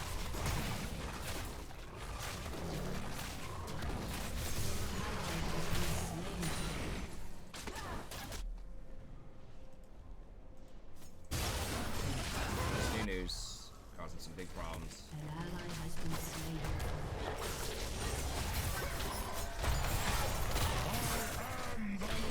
Killing spree. Really? Oh, God. Well.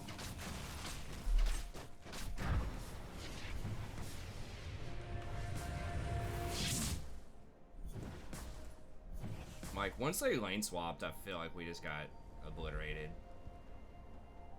Just don't ever lane swap, guys. Just don't do it in solo queue.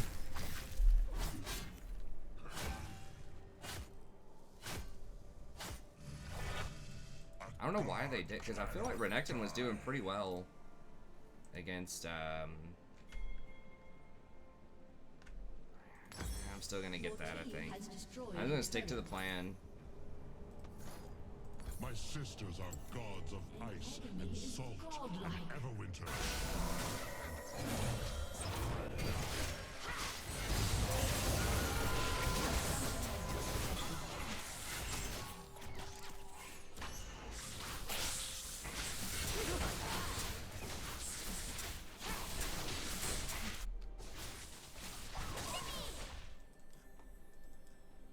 Your turret has been destroyed.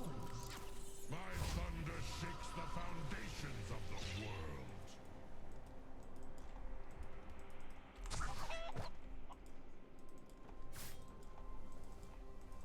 Oh man.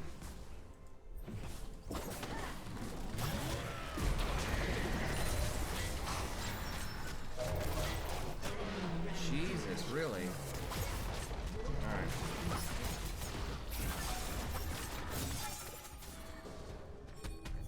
Yeah, I mean, Renekton's just AFK and they're so strong. They're gonna get an inhibitor right now.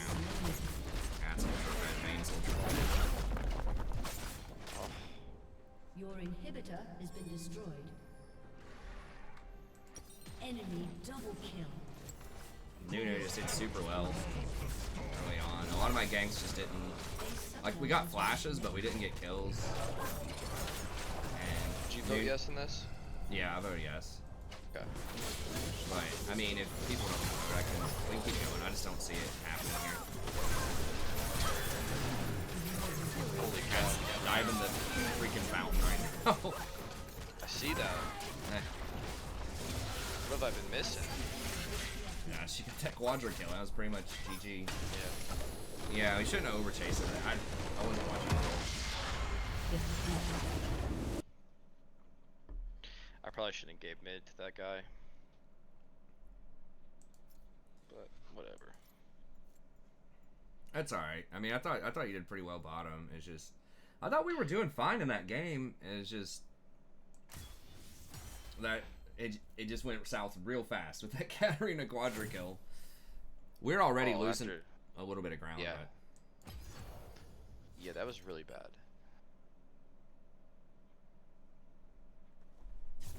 see if we can get a Nunu game here. Current copyright laws are not going to survive long in the digital age. What do you mean? Like, they're tightening up on a lot of it. I mean, people were saying that since like Napster, and Napster was the first one I can remember. It was like you'd always have that one guy that you knew at school that had a CD burner, and he's like, hey, I'll burn, you know, whatever song, whatever track you want for $5 or something. $5, $10. I remember that. Remember the guy? It was Patrick. Everybody, you hollered at Patrick at my school. Yeah. Yeah. Yeah. That was back in the day though, when that technology first started coming online, and people. Yeah, because they had the P90X stuff all. That's right. They got all that stuff for us, so we were like, sweet. Can it get easier to share without being tracked? Sort of. I mean, you can get VPNs. I'm sure you can black market. Yeah, you can get a bunch of that stuff. But as far as like, the law is still going to be on the book. I mean, people can black market stuff all the time. I know a lot of people black marketed, like HBO, Game of Thrones, and things like that. I don't think, but here's the thing: you don't want to get rid of copyright law though, because then musicians just won't ever create stuff anymore, or you're gonna have a lot less. I mean, you know, a lot of them are. I mean, a lot of them aren't like super money hungry, money grubbing things, but it's hard. Like, it's a lot of hard work to be competitive, to get noticed. You know, because only, you know, less than 1% of musicians anyone's ever even heard of, you know, or people that, you know, do any number of other artistic types of things. Like, it's very, very difficult. It's super competitive, and most of them are resigned to a life of extreme poverty, to do that type of stuff. And so, I mean, there are people that do it for free. Like, you can find some free music out there, but I just don't really see them. Especially when you start getting into other forms of media, like movies, you know, big blockbuster movies. No one on a movie production set is going to do the movie for free, you know? Like, $300 million budget on some of these films, some of these, like, feature films. And if people can just go, like, there are no copyright laws. There are no copyright laws, like, no one's gonna do big budget films anymore. The point of copyright is to encourage creativity. I think it does. Because there's a reward for coming up with something original and creative. If there are no copyright laws, you're discouraging creativity, because if you come up with something creative, everyone's just gonna copy it. So, I mean, I get what you're saying, but I think it's almost the opposite. As long as they're not, like, copywriting, I mean, I'm not sure, this is, like, really vague, but as long as they're not copywriting, like, key things, you know, like, I don't know, copywriting using a certain chord or something like that, you know, in music, or copywriting, you know, foundational stuff, just like the copyright, you know, that Fortnite won to be able to create a battle royale genre type of thing. You know, I think that there are limits to that. You don't want everything to have no access to it, but you need to have, like, pretty good rights for your stuff, or people just aren't going to do it a lot. There are, you don't want to get rid of copyright. The point, let's see, copyright in 500 years from now, but there's a limit. Like, you can actually, anything that's before, I think, like 1922 or 1923, I know at least for literature, is not under copyright anymore. So that's why you have stuff like Google Books that allows people access to older books, especially rare books that are hard to find in libraries. I use that all the time for my research, because I look into some really, like, weird stuff for my research sometimes. So that exists. I don't know what the limit is on music. So yeah, I could get behind that, like maybe tightening up on that, maybe make it 50 years or something like that for music. So I could see, like, tightening up on it.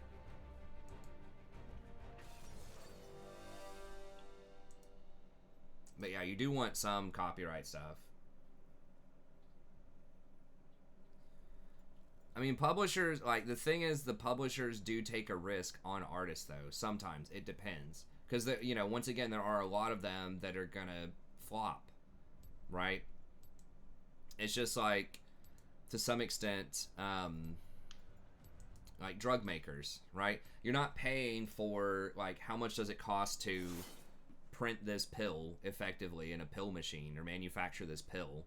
Right, like, you're paying for all of the failed research that led to that pill, right? You're paying for the 10 years of clinical trials and the, you know, 100 failed pills for whatever that is, and all of those scientists and the electric bill and all of the labs, and you're paying for all of that stuff. Just like when you go to a restaurant, you're not actually paying for that filet that's on your plate. That's part of it, because some people are like, why would I pay that, you know? I can go to the store and buy that. It's, like, true. But you're paying the wait staff, you're paying, you know, the landlord, you're paying the electric bill, you're paying the 30 glasses that got broken in the kitchen that night. There's just a lot of stuff that goes into costs on things. And it's the same thing for, you know, some of these copyright things. Like, even the music publishers, yeah, they get a bad rap, and the labels and stuff like that, but, you know, they have to pay all their employees also, and there's a lot of failed artists that they have to overcome. You know, for every one rock star artist they sign, there's probably 20 that you've never heard of that are a total flop. They spent all this money trying to promote them, get them gigs, market them, all of this stuff, and it just never works. I don't think that's true. I don't think farm companies are entirely publicly funded. At all. I mean, I'm not an expert on Big Pharma, but if you look at, like, Pfizer and stuff, you can see how much they spend on R&D. I mean, some of it is publicly funded, sure, through some grants, and if they are at public universities, there's some, yeah, but I don't know. Welcome to Summoner's Rift. That might be true. They might spend way more on advertising than they do on research, especially with some of them. But I know there are some costs for sure. 30 But seconds once again, you know, until I don't know minions exact numbers in that field. Ice Wind, Spray of Souls, Lay of Seekers, The Elder Toll, Locked for Eons. Yeah, but I do think there is some abuse on copyright. I can get behind that with you. I think there are some gimmicks and stuff that keeps things out of the public domain that are really obnoxious. Like the Happy Birthday, I think that song is technically copyrighted still, which is Minions have ridiculous. spawned. and just stuff like that that's like so ubiquitous. Because I know that like you know, with my wife and some they run into that problem. They can only play public domain stuff. They play like old swing music and things like that. But yeah, it like people's birthdays and stuff like that. They can't like do a performance of the real happy birthday song because it's copyrighted. I guess we'll just rotate bottom. I didn't think about that too critically, but whatever. Oh, I did not know I was playing as Aurelia. I heard what you did. Come on, Rattleback.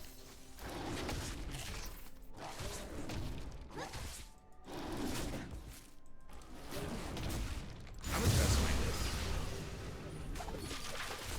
Wyvern's fault. If you could do anything, Lulu, what would you do?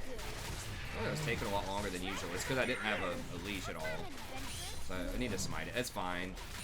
Not a huge deal. First love. Nice. An enemy has been slain. So I can agree that there is definitely some abuse in there, but I think that you do need intellectual property law. I know Disney did a lot of kind of shady things early on. Walt did with copyright and stuff like that too. I don't remember the exact details, but I remember kind of hearing about that.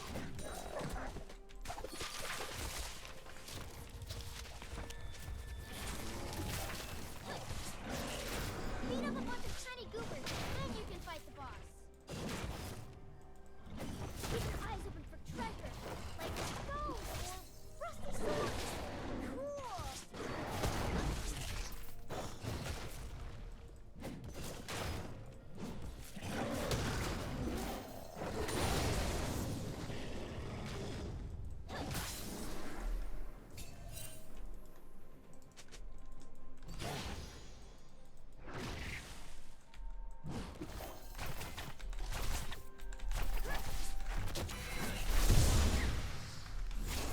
Cool. An enemy has been slain.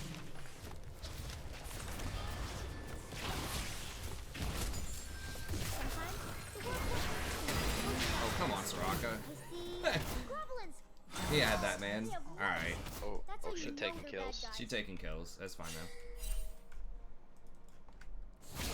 Okay, he did Raptors. I think it's not up yet, though. I don't remember the exact respawn timer, but my Raptors aren't up yet.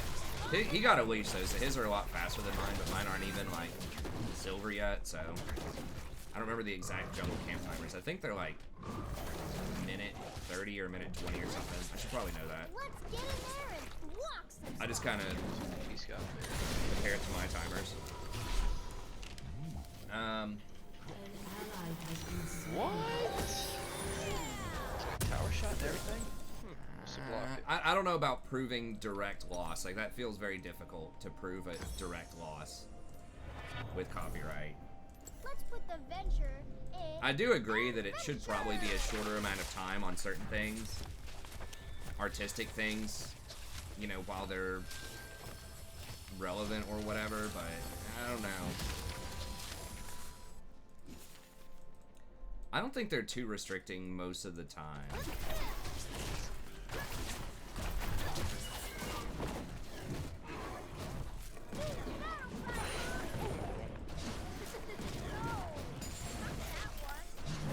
I do think that maybe there should be more, and this is something that I think companies are doing, is allow people to more cheaply access some of those copyrights, especially content creators. Like, why is there not like a jukebox thing? I guess YouTube's trying to get it, but that, like, I could opt into, right? Like, why can't I pay $5 a month or something like that, or $10 a month, whatever it is, for like YouTube music for content creators? And then I can play a whole bunch of different music, and I guess artists could opt into that. It gives them exposure, you know, on a stream, and then they get some money off of that. And just have that available. Like, just work more towards, like, collaborating, because people can already listen to music for free on YouTube, right? You just watch the videos, music videos and stuff, have ads on it. It's like, why not let other people promote your music? But I understand, like, they want to make some money off it, though. But that's something where I think the relationship with content creators, could be a little bit better. We're so dominant bottom, we should be able to sneak this out. And Aurelia is really protecting herself.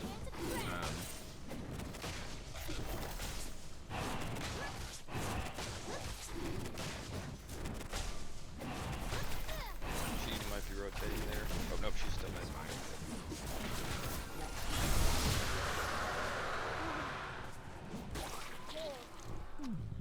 Oh yeah. I'm glad you're here, Willem.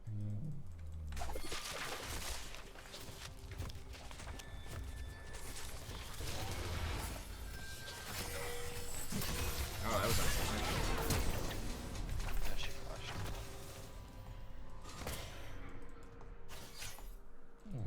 An enemy has been slain. Royalty-free music, I know, but that's not, like, it's very limited. I know there is some of that, which is cool, but, like, I'm talking, like, more mainstream stuff that people would be more familiar with.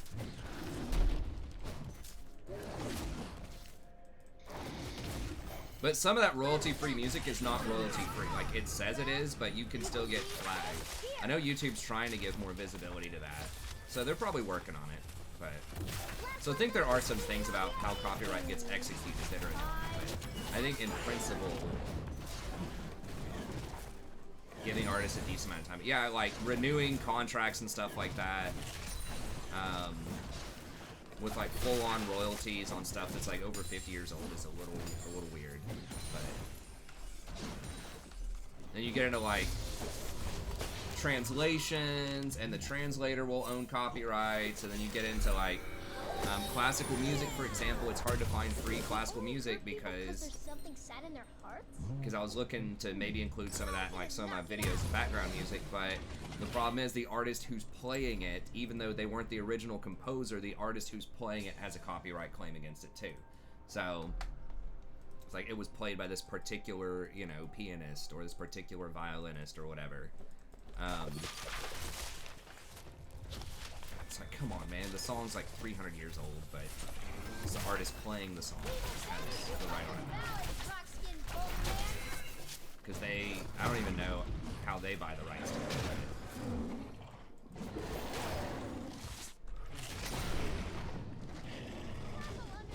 So yeah, it is a little goofy. I'll give you that for sure.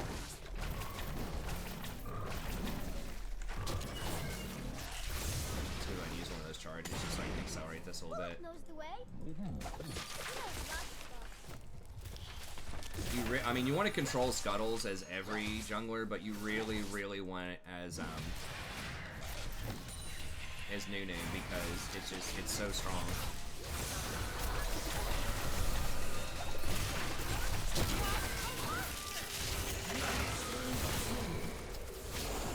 I didn't mean to get both of those, but Damn, you guys are.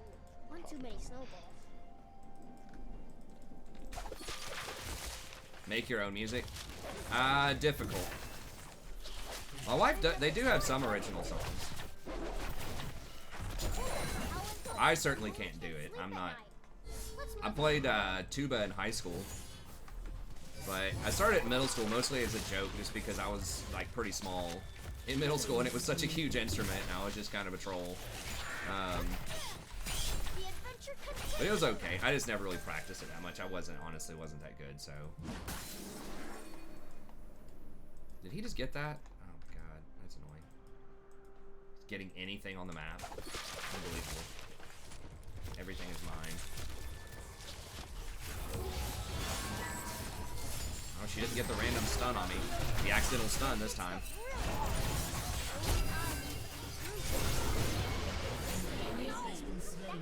Thanks, bruh. Gotcha. Rampage.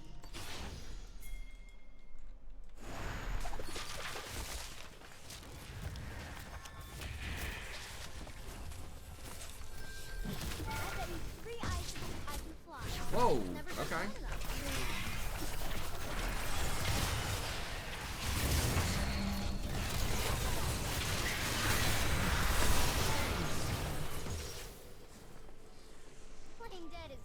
Jin just hid in the bush. I mean, I guess that was smart. I was gonna get him if he stepped out of that bush, so.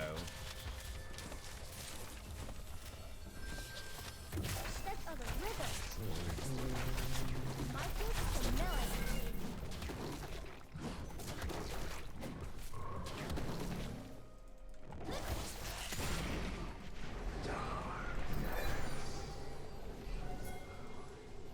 An ally has been slain.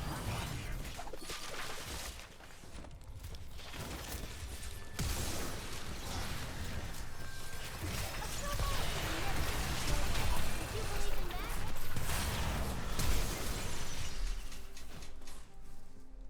Damn.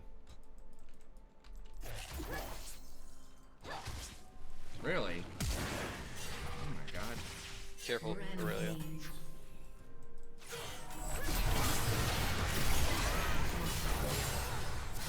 Jesus Christ. Alright, well. Damn, if I would have just hit a couple more of those snowballs, I think I missed like 2 volleys of them on the Nocturne. It was rough. We do have Phase Rush. They have a lot of physical damage. Let's go for that. Let's hope, Willem. The Freljord is counting on it.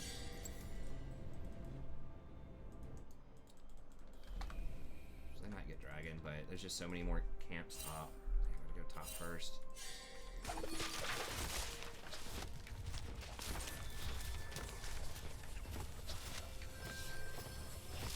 You can't give up if you're staying on Yeti. Never up to the sketch.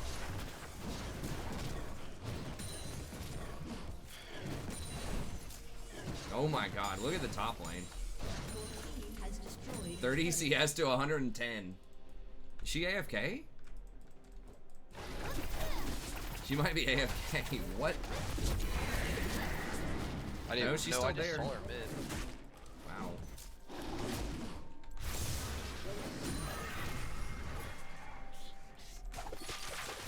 I'm coming there.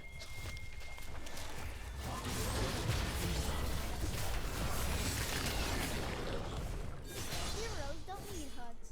I should go on now. Not looking down. We're getting you, big first snargle. I'm coming to you.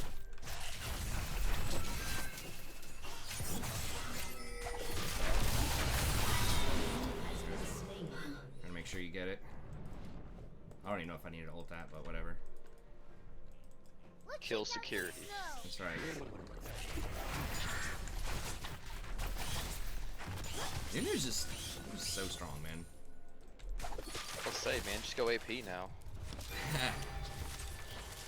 I do like going Leandres. A lot of people will go Proto Belt. This day keeps getting more Ooh. sun-terrific.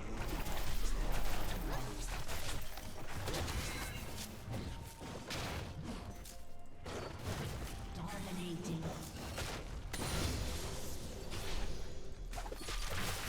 Crap, I ran into Your that. team has destroyed a turret. Did I find it there?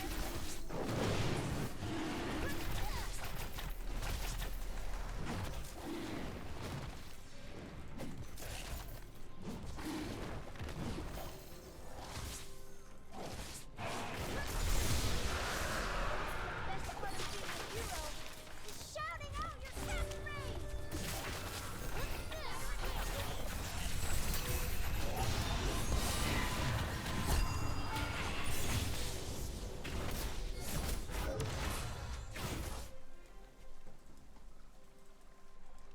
Keep playing, Willem.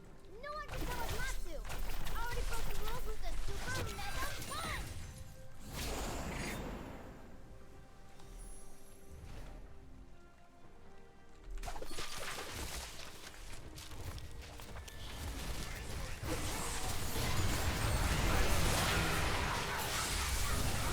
Now say your real name.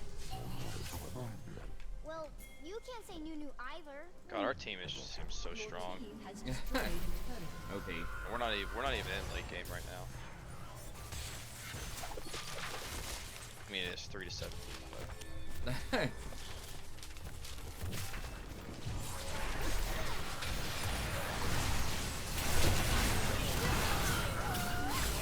You got silence or something? Unstoppable.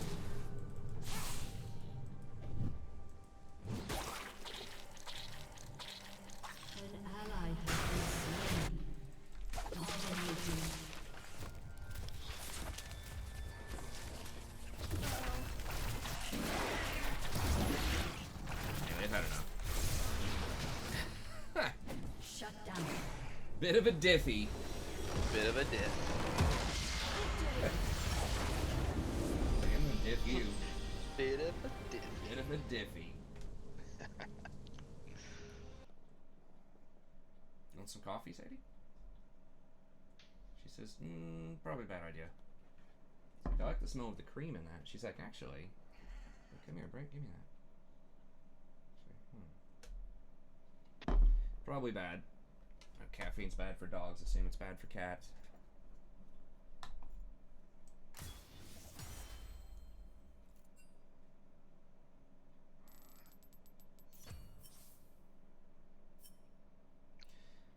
What, big kitty?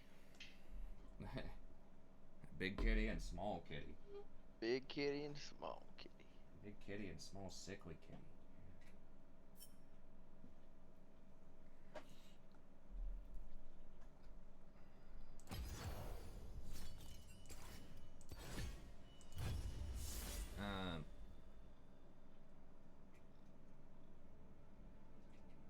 Yeah, I mean, I agree about the karaoke thing to some extent. I mean, maybe it is going a little too far in some corners. I can see that. But it's just, there's so much pirating too out there of just everything. It's really hard for a lot of artists to make money, I think. And just exploitation, like, I don't know. I've heard Apple Music is pretty bad for artists. But I don't know, I'm not an expert in the field, but I think it's kind of tough for a lot of artists to make money. Like, you can get your name out there. I don't know, like, it's tougher because you can get your name out there probably easier than you could in the past because you don't have to run through traditional labels as much anymore to get started. Like, you can just get famous on YouTube or Twitter, Instagram, or whatever. But it feels like it might be harder to monetize your own music. I guess if you're really popular, like, there are branding opportunities now, though, right? Like, you can, I don't know, wear Nike while you're making your music, or you can, you know, have a certain kind of perfume or clothing or just whatever, right? I guess you can just have other sort of endorsement deals if you're famous. You can still play, like, live shows. That's actually probably not doing very well right now with the situation with the virus. But before that, you know, live shows and stuff like that probably still made some decent money. You are competing against more people, too. That's true, Ray. I imagine it's probably still pretty tough out there for any sort of... do I read the Storm? Sorry I didn't see this until just now. Clayton says...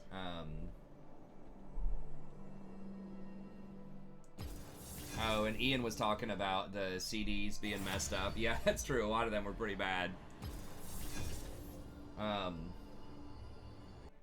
Stormlight archive books. I'm not sure what those are, so I guess not. But I read, like, old, like, Google Books, and, you can get a lot of stuff there, and then, like, archives, archives.org. I don't know if that's the same thing you're talking about. It's like some kind of library archives or whatever. That format was a little janky. Like, Google Books is good. I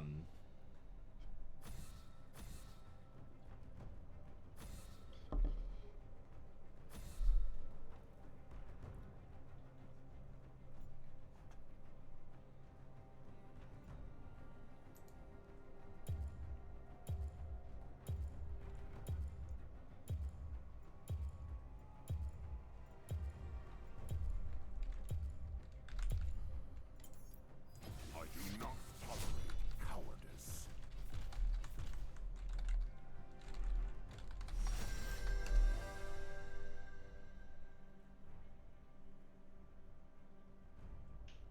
Oh, it did get a reprint finally. Meant to What's say, that? there's this, like, Arthur Lilly, just like 1880, really, like, obscure author that was writing about Buddhism in the 19th century, from a really interesting perspective. We'll just do some karma this time, I guess. Always trust your spirit. And, like, the perception of Buddhism. So it's not, like, from a theological standpoint that I look at it. It's just, like, what did people think about it at the time, and how did that fit in with different conversations about, you know, philosophy and culture and imperialism and things like that.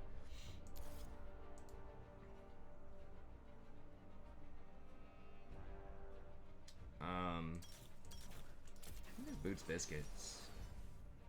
Pretty solid. Well, see what they have. Yeah, I think this is it. This is the OG. It looks like it just got a reprint. Yeah, but this is the kind of stuff that I would get for my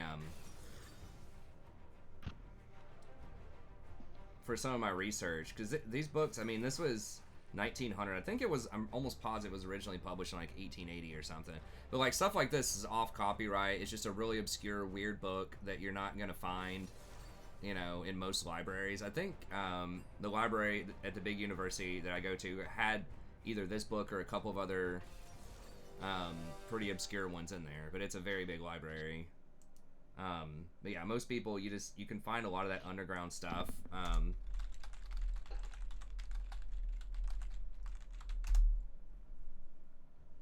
What are we against? Ezreal Wukong support or something?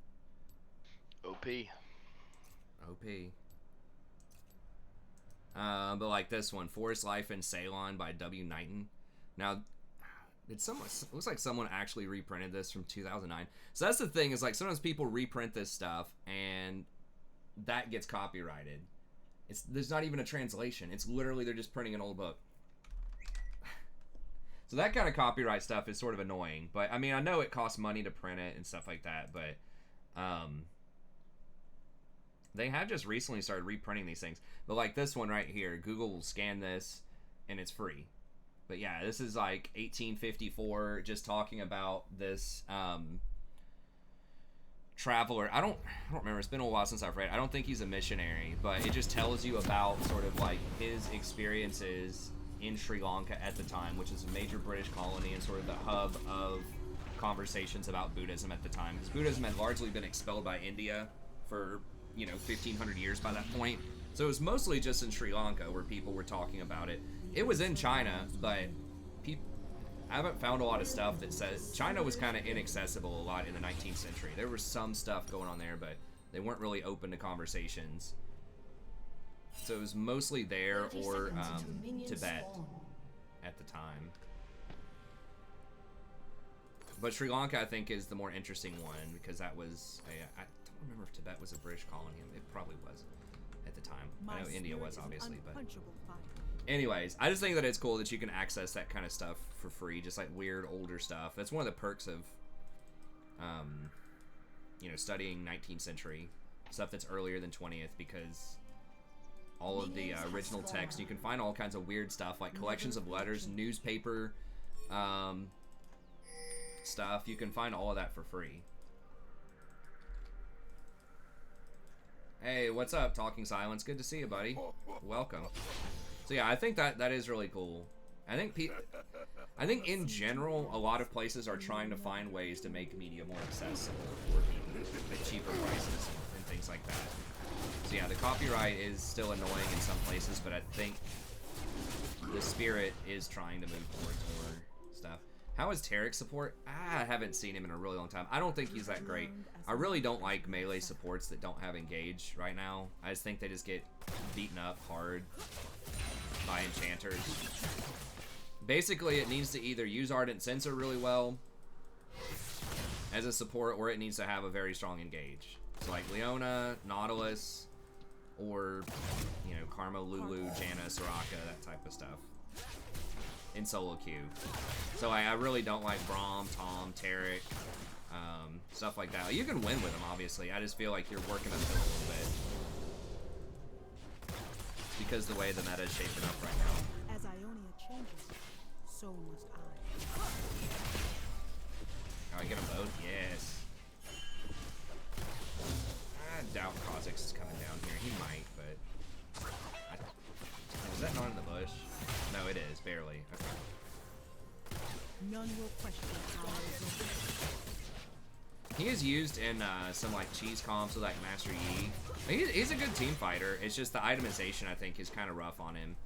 It's just not like, what are you supposed to build on him? A lot of times it's armor and things like that, but it's like he kind of wants armor, he kind of wants health, he kind of wants mana. Just so many stats that like he's really hungry for. Kha'Zix Kha'Zix Hey, is mid. thanks for the sub. I appreciate it. Act with conviction. Kha'Zix is probably right here. Okay.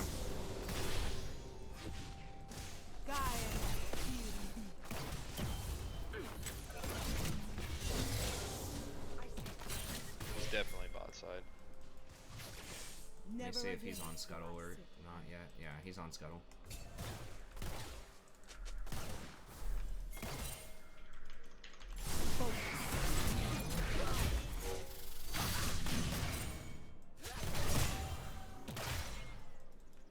We must all make our choices. Prepare yourselves.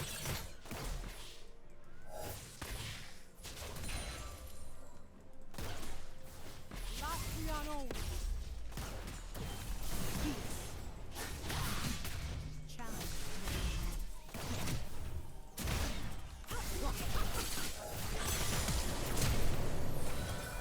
Never falter. Chromatic range. One more shot. Nice. There we go. In the My future, we spirit hold our Oh, she missed the Q. Pretty sure he used everything though.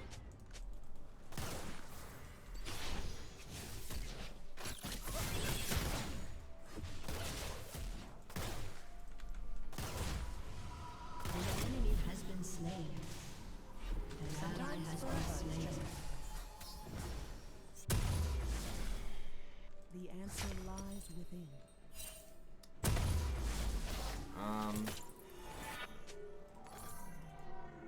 Let's do it that way.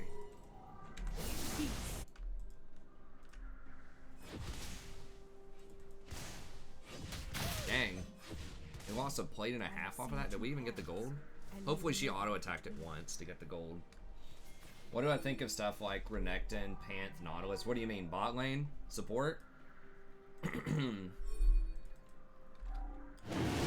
When you say like, those are all like very different to me. We have learned. Nautilus, good situationally right now. Never falter. Pantheon, definitely not Renekton in the bot lane. Pantheon in certain kill lanes, if it's very high pressure like Draven, Misfortune, and you're particularly if you're duoed and you know you can count on your duo to be hyper aggressive.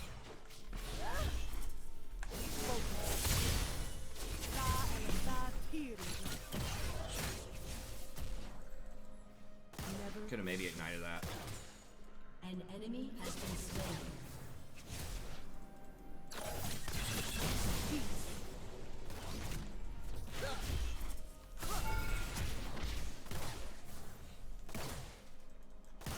But yeah, Pantheon can get, he has that point click stun, you know, he can be pretty strong.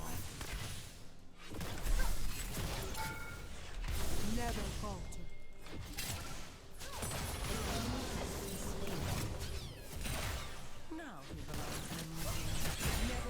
Now who belongs in a museum? I like it. The taunt. I've never seen a reporting Renekton. I mean, he does have a stun, which can work. I mean, maybe it's better than I think. I've honestly just never seen it.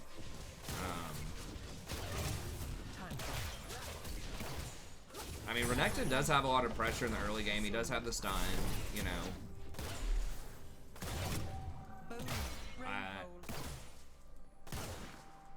It's like, what, but the question, you know, a question that I always circle back to is like, okay, well, what are you building on the champ? You know, like, which items are going to be good on Renekton that a support can afford? That's the key point, is afford, because you just don't have a lot of gold as a support versus a solo laner.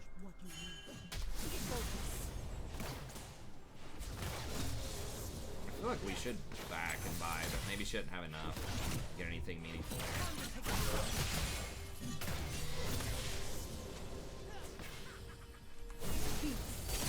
We must all make our choice.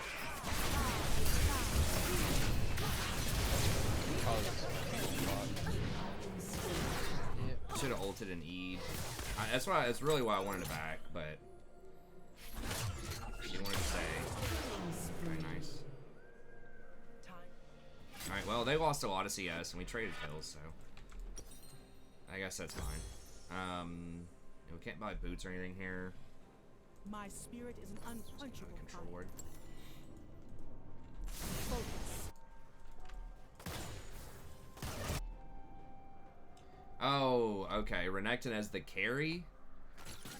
So just like kind of like a cheese. I mean, if you can like just kill him every single time bot lane. If you want to do like a Pantheon, you know, all in, I'd rather see like a mage, something like a Talia. That was kind of a classic one last year that people were trying. Talia Panth bot. Has been slain. Never falter. The answer lies within.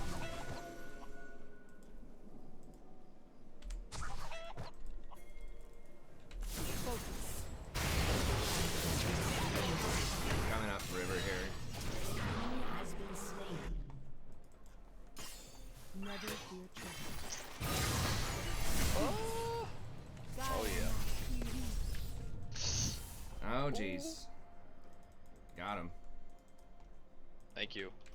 Never falter. Israel. Yeah, like Leona Renekton, maybe. I don't know. I mean, I'm not privy to the Renekton thing. I mean, the thing about Renekton is usually he falls off pretty hard late game, so it's like, and he's melee, so he can, you know, make you pretty vulnerable. So he has a hard time sieging, has a hard time taking objectives, hard time killing tanks. He has very impressive early game. So once again, if you get like 1,000,000 kills, and you just make him AFK, like, you know, I could see it, but So he's missing. Never again. oh my god, literally everybody.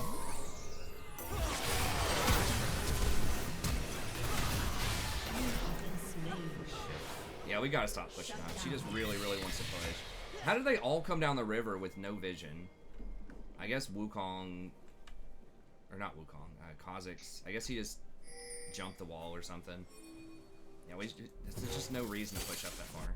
As Ionia changes, so must I. They just all came down the river. Oh, they're coming at you now. Zerg squad. I just think that I would just play a traditional ADC right now, probably. An enemy has been slain.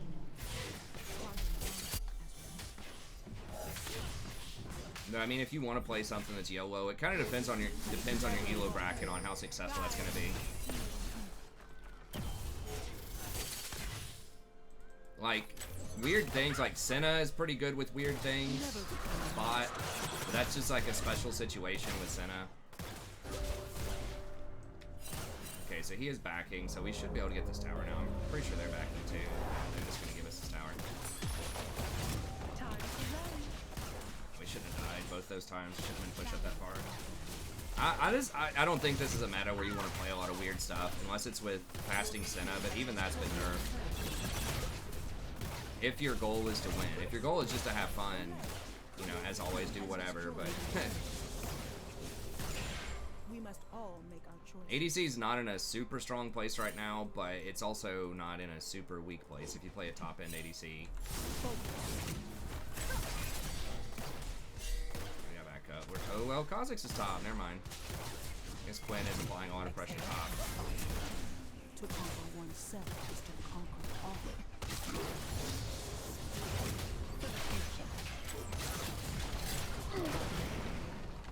Never falter.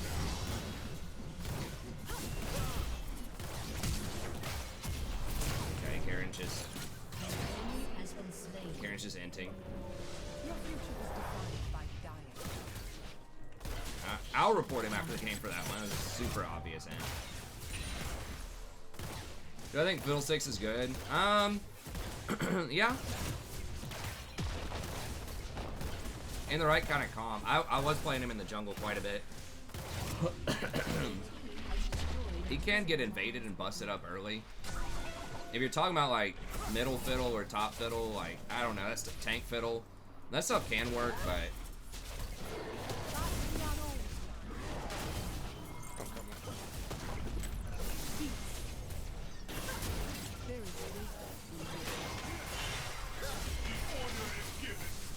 Oh.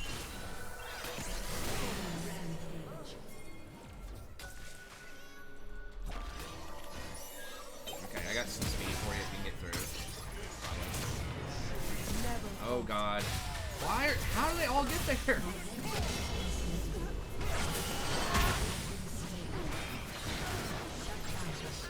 I got us baited into some bad stuff. Yes, so did I. What? It looked like that tower just straight up didn't do any damage to him. It was all just to help Quinn. That's what it was. Mm-hmm. It was all for Quinn. Yeah, that blue just did a lot more damage to me than I thought it was gonna do. And I didn't have, if I had tier 2 boots, maybe, but they just keep getting around the wards. Like, they just have little blind spots in the wards and they just keep showing up. Never again. Frozen Mallet Senna, I keep seeing the game, but yeah, I feel like it's bad, team. I mean, I was debating Duck about that a couple weeks ago. I don't know. People, it does have the highest win rate, technically, like Grasp, Frozen Mallet, than Glacial. It does have a slightly higher win rate, so statistically, I mean, it is what it is. But yeah, I agree. I think it's very good in the laning phase, but I think that it falls off really hard later.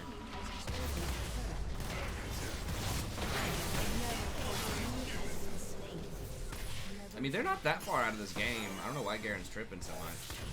There must be someone over there just like harassing him. Yeah. I feel like they could get back into the game. Slow, I mean, the slow does help with the passive stacks, but my thing is like, do you want to pay 3,100 gold for a slow? Or do you want to pay just a rune to get a slow?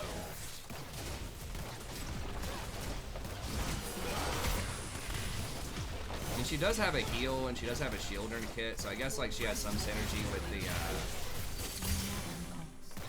the health, but she doesn't have any like actual health scaling.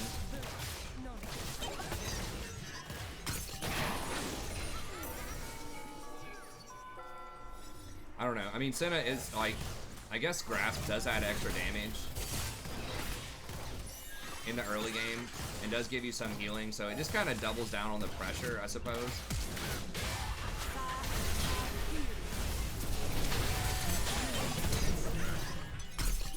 An enemy has been slain.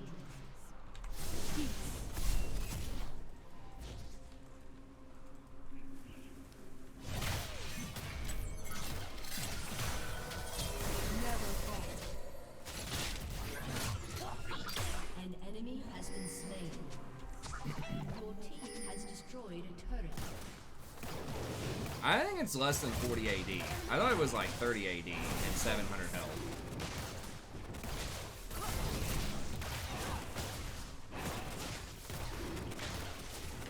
Yeah, maybe. I mean, it just comes down to, I like Umbral a lot as a support. Like, it just gives you so much extra vision control. That item's really strong on chance they can get it.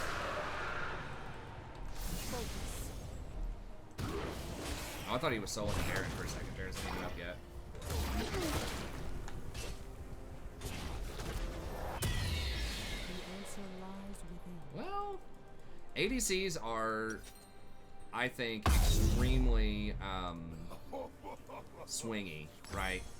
Like, they can feel really dominant if they get fed and really worthless if they're not fed. It depends. ADC is always like the most narrow role in the sense that in any meta, there's always like 3 really good ADCs and all the rest of them are bad by comparison because a lot of them are trying to do the same type of thing. It's just ranged physical damage dealer that relies very heavily on gold.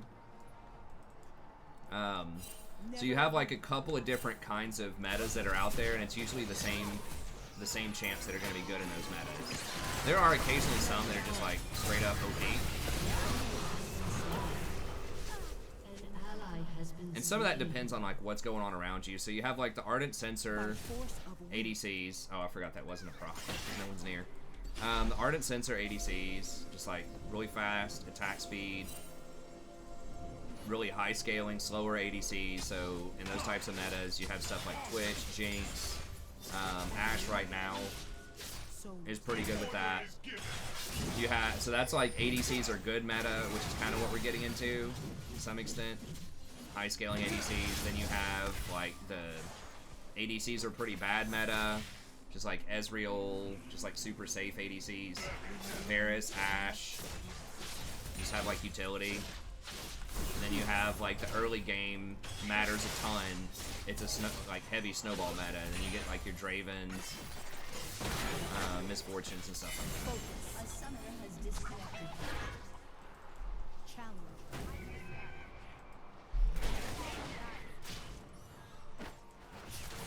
Top 3 right now.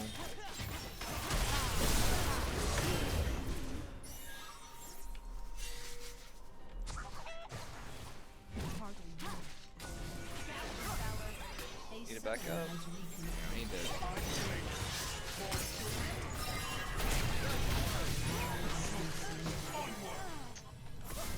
I mean, they're like literally walking in plain view. Right now, I'd say Ashe is probably number 1. Ezreal, I think, is still really good. I think the Death Dance really changed a lot for Ezreal. Like, he's so difficult to kill for an ADC right now compared to other ones. Because he's so safe, and he can get 2 defensive items with Frozen Fist and or Iceborne Gauntlet. Never falter. We must all. I know there's a ward there. Okay.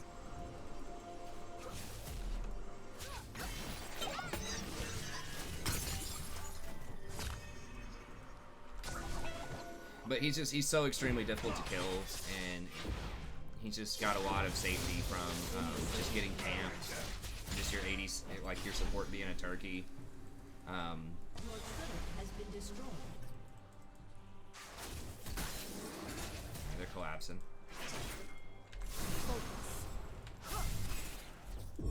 Really? Okay. Who else did I have? I just released an all-world tier list.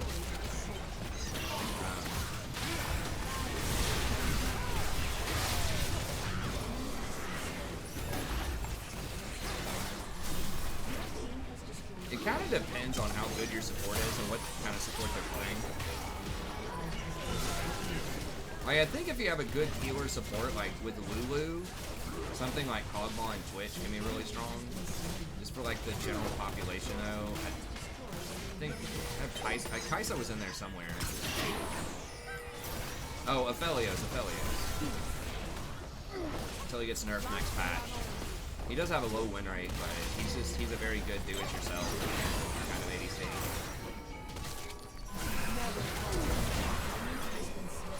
Get baited. Probably need to just...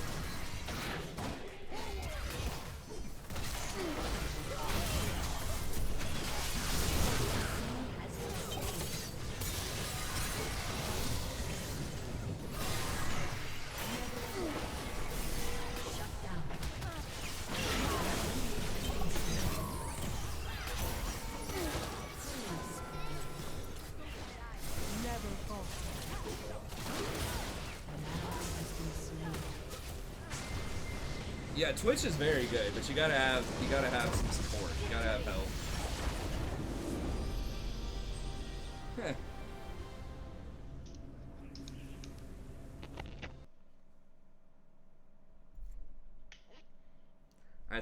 I think Wukong's clone can block the Caitlyn ult, yeah.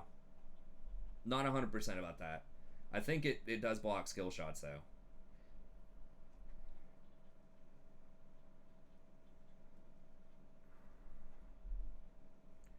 Well, Immobile is not amazing if you don't have the right kind of support. I think that you can get away with Immobile, and it can be very strong if you have like Lulu or Karma, who I think are top tier supports right now.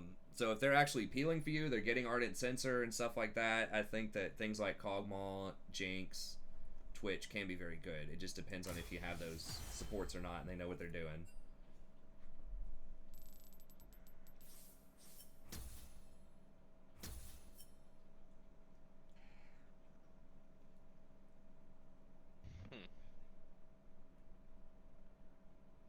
Who?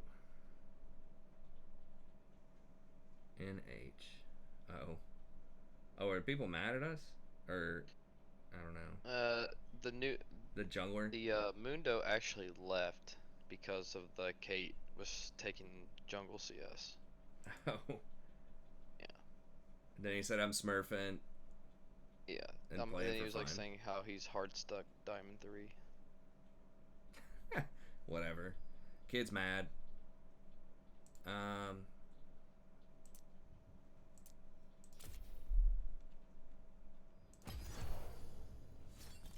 I'll play a little more. Alright. Sounds good.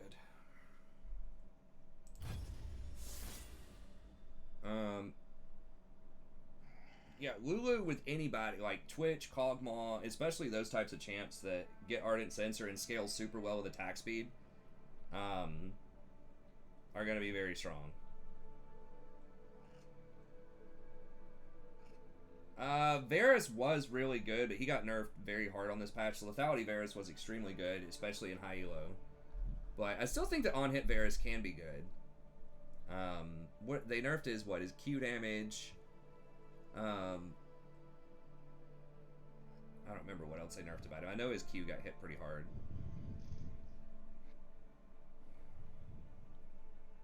Which ADC is best with Janna? A lot of those same types of champs. Immobile stuff that scales super well. So like Twitch, Kog'Maw, Varus. It's just I think Lulu crowds out Janna right now. Janna is still really good. I still have her top 5, but like I guess Janna's better. Janna's a lot better if you have stuff that scales really well with flat AD and not necessarily attack speed. So like Janna's a lot better with Jhin than Lulu is, probably. And it just depends on how much engage your team has. So Lulu can help your team engage with her W. But she doesn't have much peel. You know, if a Zax's jumping onto your ADC, Lulu can't do a lot about that right away. You can ult somebody and knock him up, but he's still going to get close, whereas Janna can push everybody back. Now, Janna also has much better roaming potential. So Janna's better with, like, split push comps. So she's better at, you know, just kind of playing the safety or whatever, where she can rotate from middle to top to bottom. Like, she's so fast that she's just really good at kind of the YOLO Q stuff.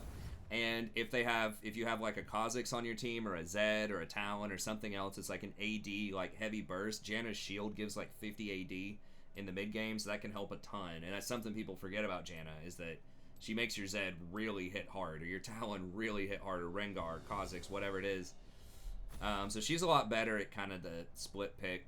And it's so hard to dive her too because of the tornado, and you can shield the tower, you can ult people back. So she's very good at protecting people from diving your comp. So if you have a strong split pusher, the assassins, or even something like Fiora, Tryndamere, whatever that's really fed, she allows them to do their split push thing, and she makes it really hard for the enemy team to punish that by like trying to hard engage and 4v5 your team.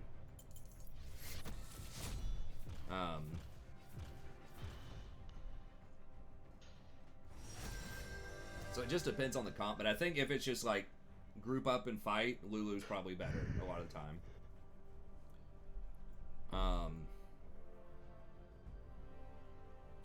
Soraka's kind of secret OP though. I wish I knew.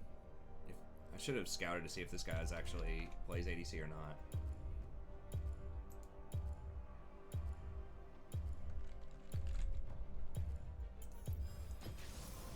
Let me guide you.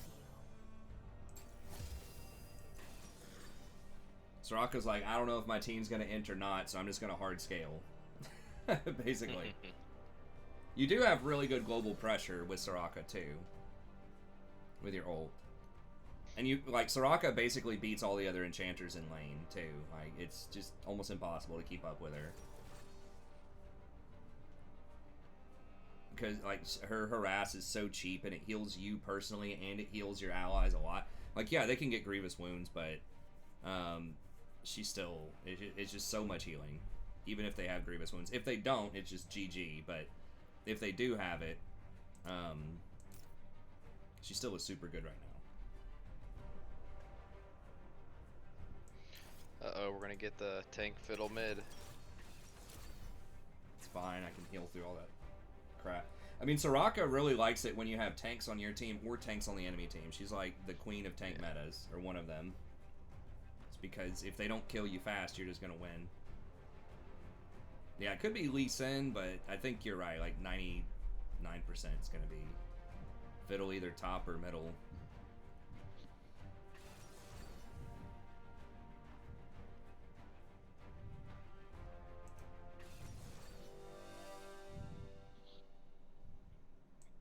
Maybe it is top. Nico It's hard to mid. know. Yeah, it depends if that's on hit or AP Nico, but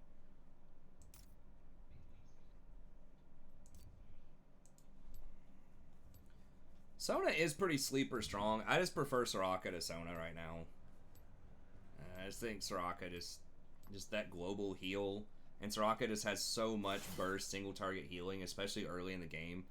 Like Sona, Sona's very good if you team fight and you group up a ton in the late game. She is very good, but I don't know about that. The same damage steroid as Lulu with her Q. I don't think that Q scales as well as Lulu's W does with the attack speed and the movement Lease speed. and top. She does do like decent burst damage, but yeah, it's just the mana. Like it's the fact that her W, I think if you touch somebody with it, it's still 75 mana level 1. So it's really hard trading in the early game, and then you're very squishy with like almost no defense late game. You do have your ult, but she is kind of faster than Soraka. Like, if Sona can stay safe in a fight, she can put out, if she is hitting multiple targets with her W, if everyone's grouped up, she can put out just as much or maybe even more combined healing and shielding than Soraka can. She does put up more damage than Soraka in fights. Yeah, I do think Sona's pretty good. I just personally like Soraka a lot more I will be the knight. in a lot of situations.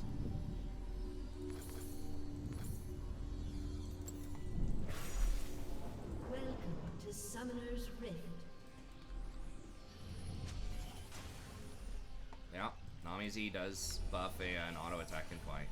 30 seconds must to walk minion within spawn. the Oh, it actually is Lee top. We got the 1%. Oh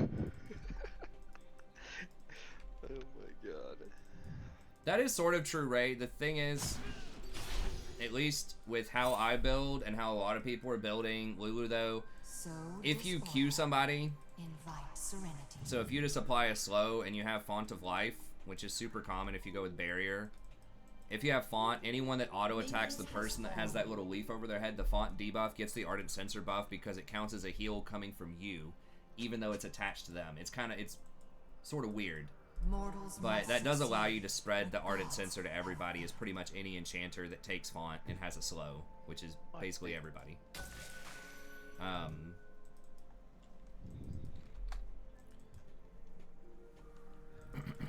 But yeah, I mean, Sona can, if everyone, it all comes down to how grouped up are people. If everyone's around your aura, if you're hitting at least 3 people with your auras, then she's really good. But if everyone's spread out or like YOLO queuing and you're just running around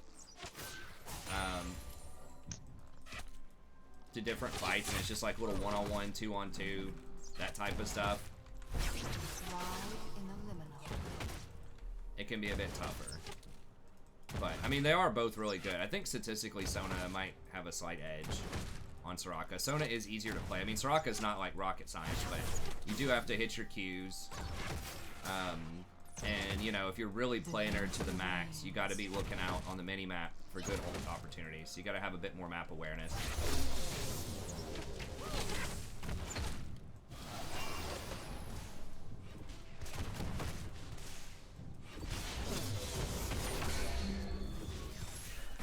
I will quell the fires of conflict.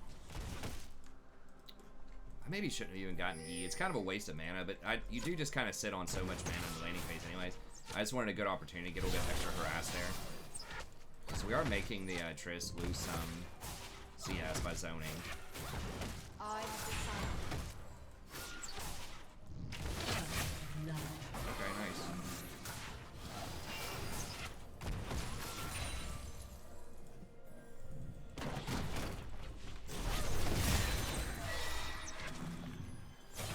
A new age cannot begin until the old one.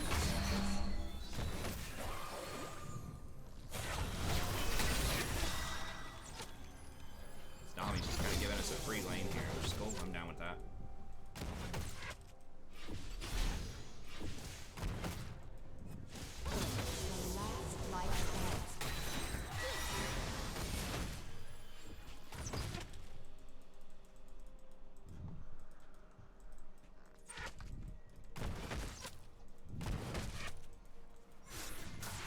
Yeah, I really don't like Lich Bane on Sona. That's a distaste I've had for years and years and years, since like the beginning of the channel. I think it's just too expensive. It's like a real support item and a half. It's like an Ardent Sensor and halfway, or an Athene's and halfway to Ardent for a Lich Bane. So I really don't like Lich Bane. I know a lot of people love that on her, but and it can work. I just feel like it's.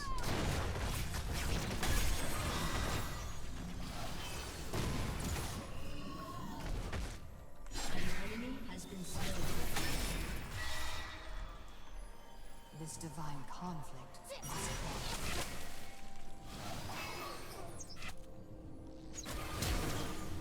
Okay.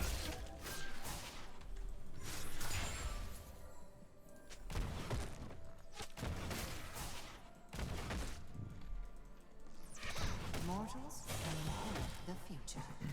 I mean, the biggest thing with Sona is just safety for me. Like, she's really slow. She does have her E to speed her up some, but she is like, her ult, you know, can stun people. People can outplay that though.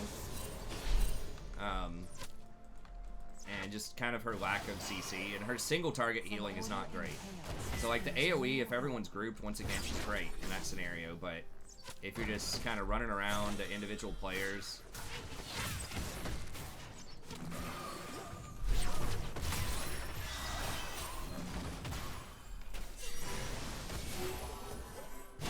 Fiddlesticks is here, right? I mean, Ferocity. maybe not.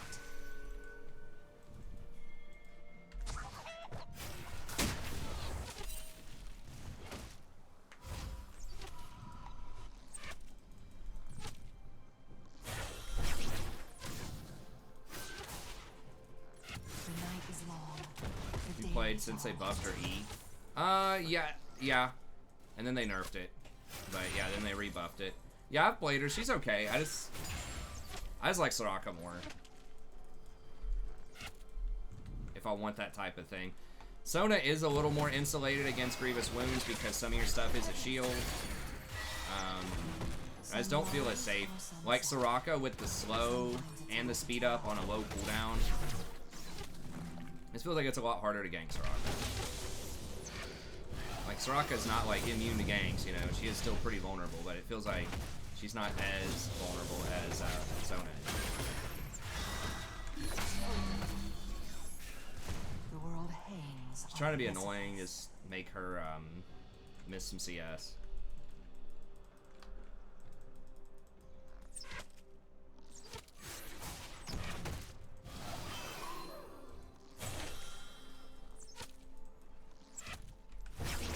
From the fires of opposition, I forge my own path.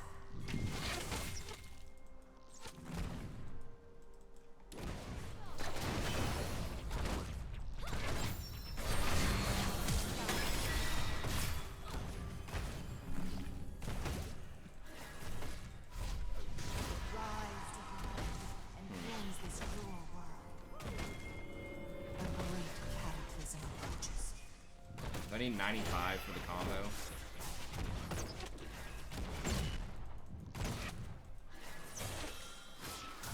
I do have Guardian here.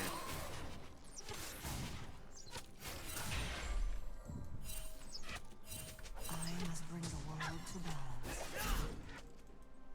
I will not let you fall.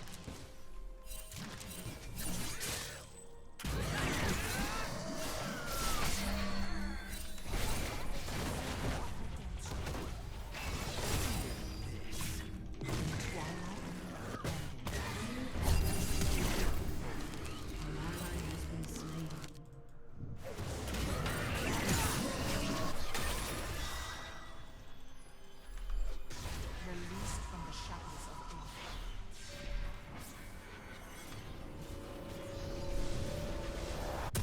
The gods have withered while the world lies neglected.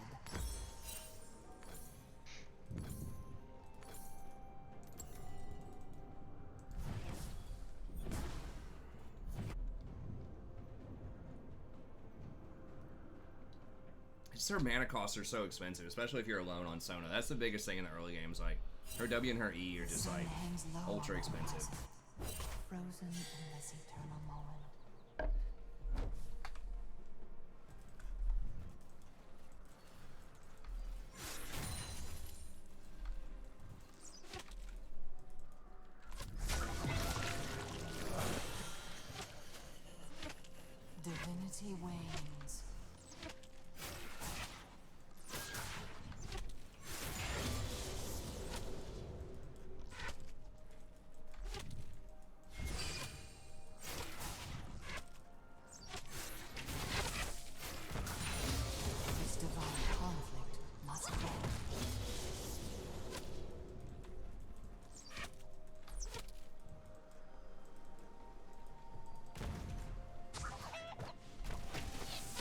of a really shallow ward there. It's not great, but The night is long. The day is true.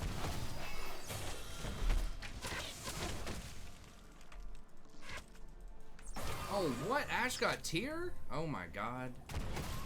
Holy shit! Wow. We were ahead. She got tier 2 boots and tier of the goddess. Chaos brings new hope. Jesus. I don't even know if you could get... I mean, you can get a worse build, but... That's like the worst borderline troll build. Where like they're not actually trolling, that they actually think that's good, that you could probably buy. I mean, what... That's like... Thrive in the liminal. Over 2,000 gold worth of stats that don't give you a single point of AD in the early game.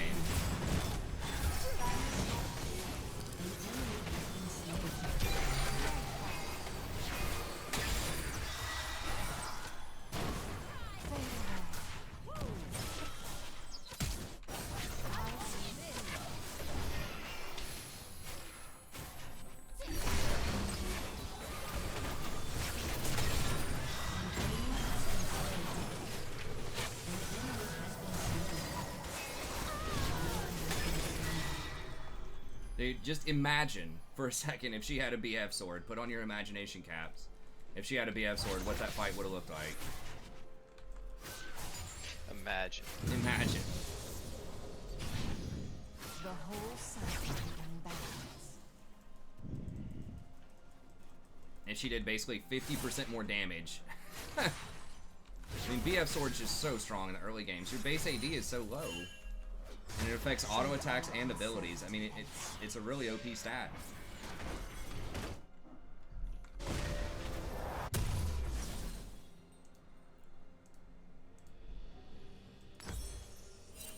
Mortals mimic order and chaos. Only with our passing will they learn the truth. Wait, what? She's not even getting mana immune.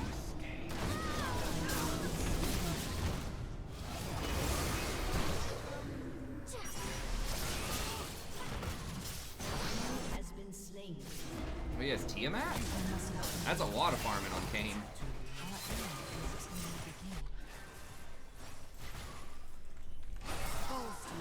An ally has been slain.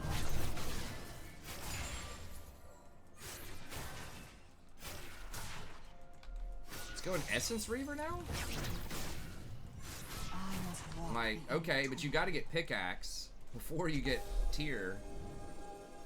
If you're gonna go for mana immune. Okay, but you gotta get Pickaxe, and you definitely can't get Tier 2 boots that early. I stand in the light.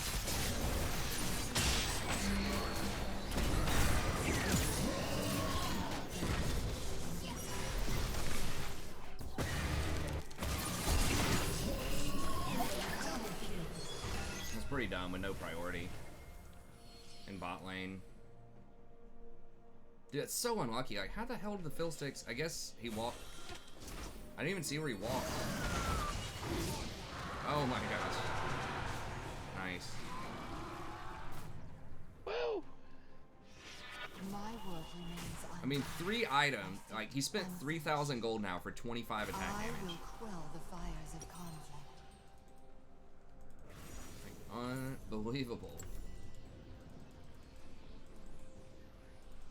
Turret plating. Like, we were probably up 500 to 1,000 gold on that first back.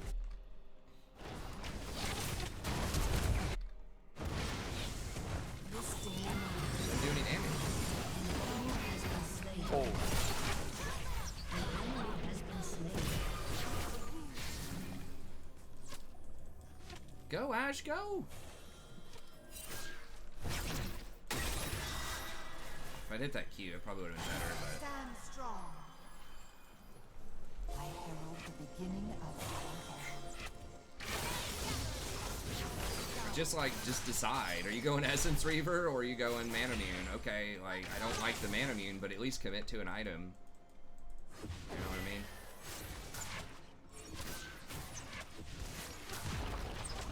The world hangs on a precipice.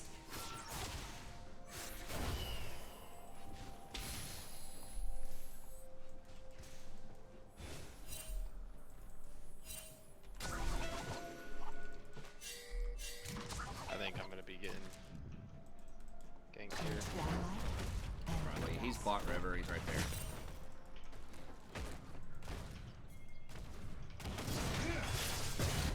An enemy has been slain. An ally has been slain. Malphite got the cleanup. Under my turret. Yeah. Damn, I should have ulted first so I got the assist. I was gonna try to. I didn't know Fiddle was gonna come over that wall though.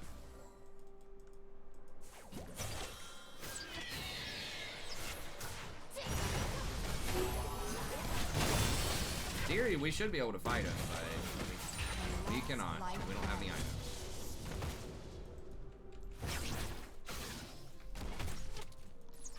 Shut down. So in general, I say it at least once a night. Just commit to an item. There are very few champions where the optimal build is getting different pieces of items. Like even if it's the wrong item.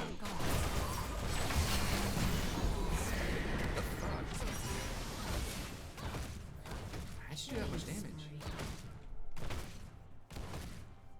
Oh, this poor Lee Sin.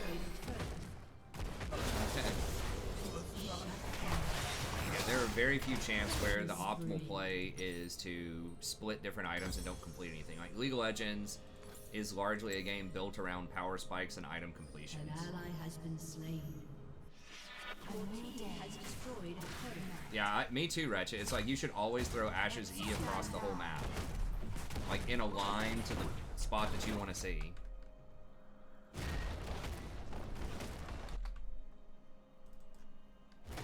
I think mana in general, on a lot of champs, is one of the biggest baits in the game. Like, I think people really overdo it on mana. My brothers and sisters. Like, Tear the Goddess specifically. Our time Because you comes just to a don't close. use it. It's so bad early. Yeah, Mirror Mana, once it gets fully completed, if you're an on-hit champion, you got Hurricane, you know, you got Gensu's, yes, it can be good. Yes, it is cheap, but is it though? I mean, you're spending so much mana on 750 So gold. disorder. Or on 750 gold on so much mana.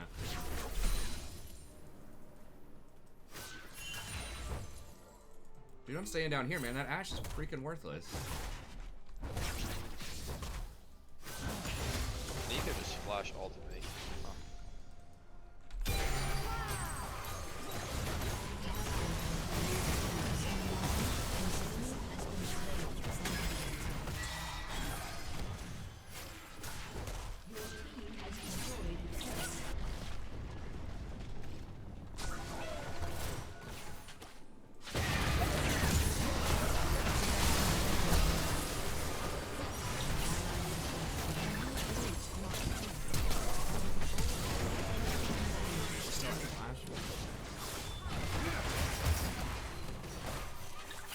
I just run. Well,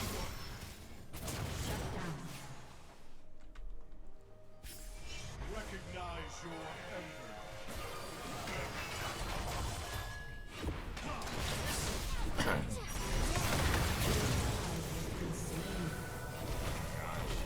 Triumph. Hell yeah. I rise anew.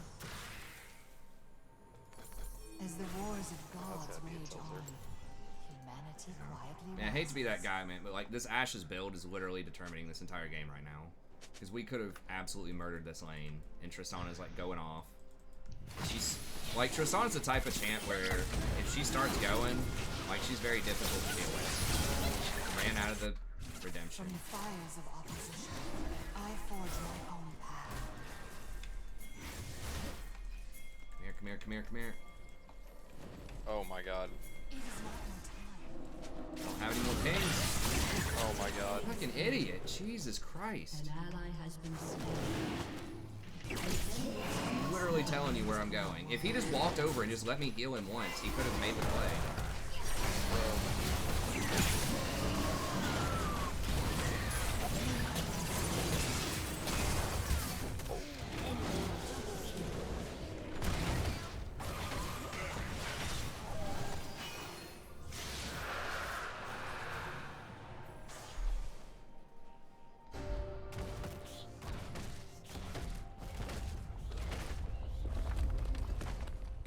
I really wish that Malphite was also AP. Like, if he had any AP, like at least Luden's. If he had any AP right there, we would have killed him.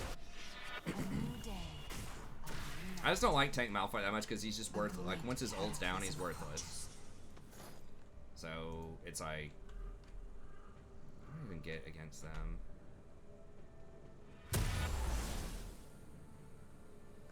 Maybe Shirelia's? I mean, I could do... Let's do Athene's. Order or chaos. Oblivion or stasis.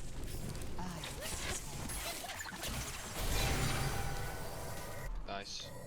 No, I saved her. It's kind of a waste of my ult. Conviction in faith. I think you gotta build some AP on Malphite, just because you basically are burst. Like, you're hard to kill, you're tanky, but it's like you just don't do anything in longer fights. It's not like Orange.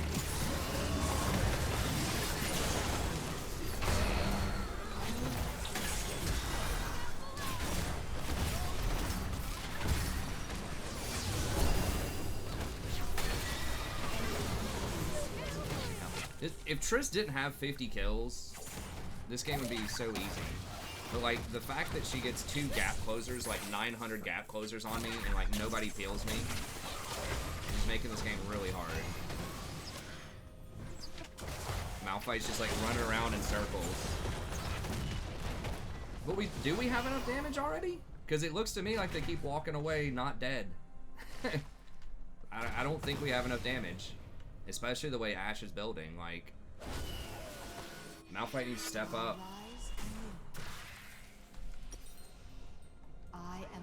It just... He just doesn't do anything in long fights. Like, he doesn't have any percent health damage, his CC is negligible after his ult's down. It's just pretty much you ult, they die, or you're kind of a potato, you know? So I'm not saying you have to go full on like death cap, but I think that something is nice.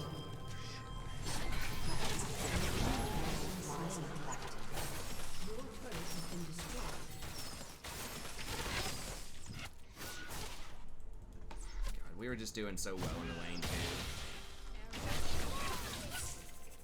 We were up 15 CS. It's strictly the build. Though born from conflict. It's so unspeakably horrid. I know, I just keep dwelling on it, but it's so frustrating because it's so preventable. There's like 0 mechanics. Basically 0 game knowledge too. You just plug in, you know, whatever third-party app that tells you what to build and you'd have it. Like, it's not even like it's some kind of next level new build that she's not privy to. It's like the most obvious Ashe build. Even the bad Ashe builds, like, even, like, there's a suboptimal. Holy.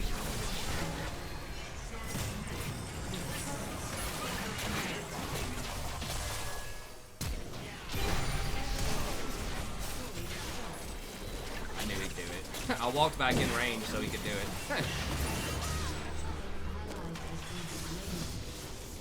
It's like, you could literally rush. Hey, come here, come here. I can't, dude. I've got like 1 HP.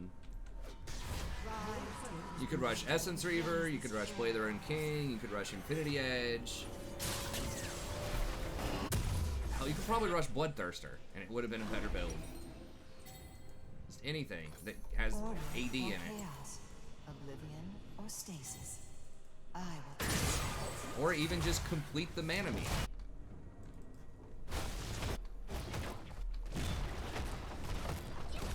Well, it's not just that it's a pro build to mana meter. I guarantee you Sneaky would not rush tier Berserker Greaves in a lane where you're ahead on your first bag. I mean, that's like Triss had a BF sword, so we basically just wasted like 2,000 gold.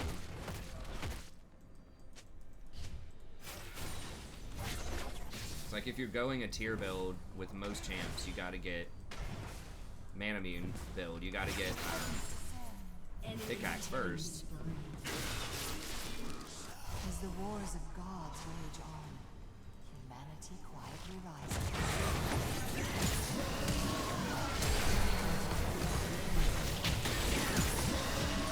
Oh, they got away because Malphite doesn't do damage.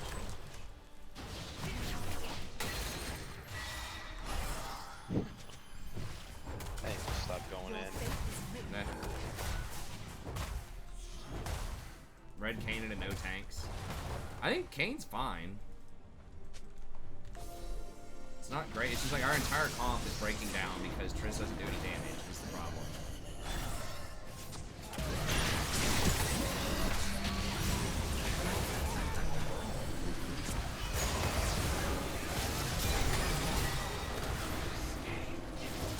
Triss is able to dive me on the back lines. No one's peeling. No one kills her.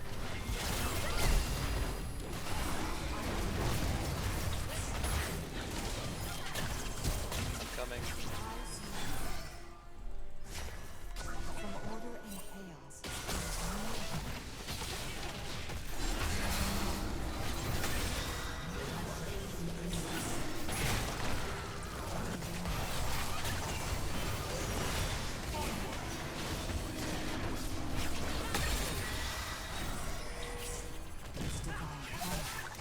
So much harder than it should be.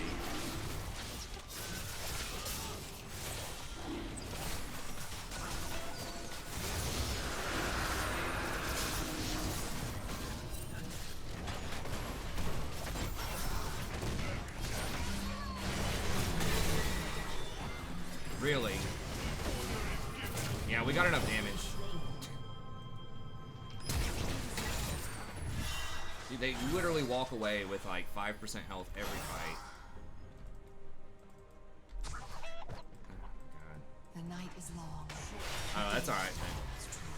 I'm trying to keep up with stuff. I mean, Red Cane would be fine.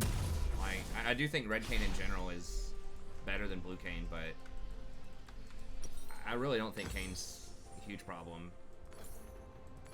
So disorder. It's the Triss is like their only real threat. She's just out of control right now. And she has actual damage items. And she just, as you're seeing every fight, she can jump in, YOLO, kill somebody, and then jump back out. The gods have fought. Most have forgotten their true purpose. I've had to waste like 3 ults just to save Ashe.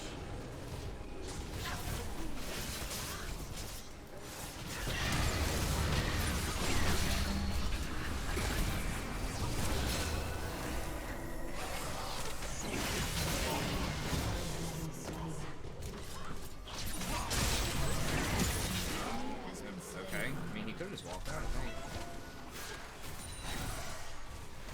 Malphite, go.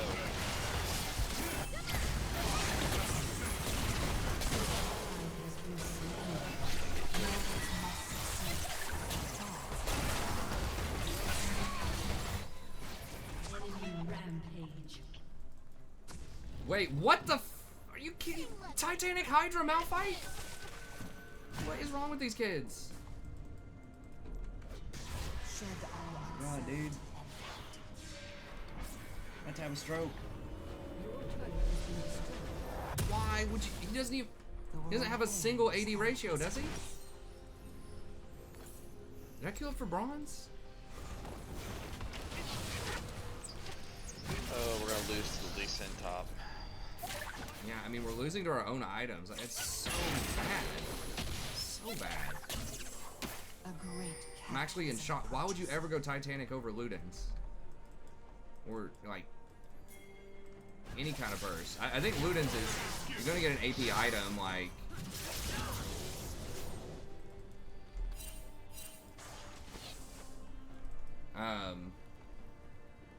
Ludens is the thing to go, because it gives burst, you know, CDR. And it just gives you a lot of stuff that you want as Malphite early on. I think Ludens is a good choice.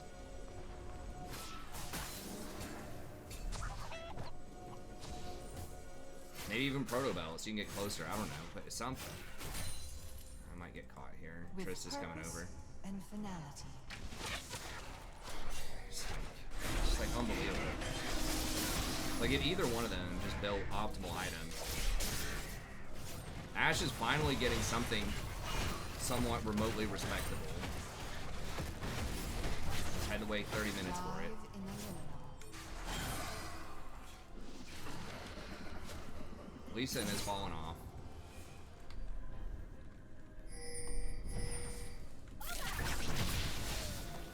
Do it, Lee, do it.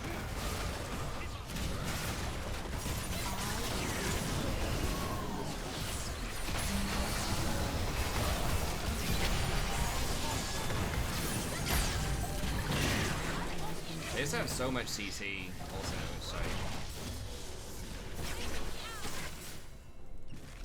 Banish your fears. A new age cannot begin. No way. He shouldn't get away with that shit, right?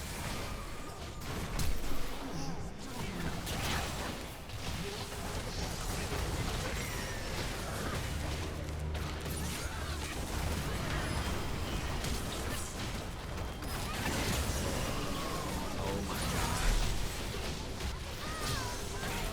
That fiddle not die right there.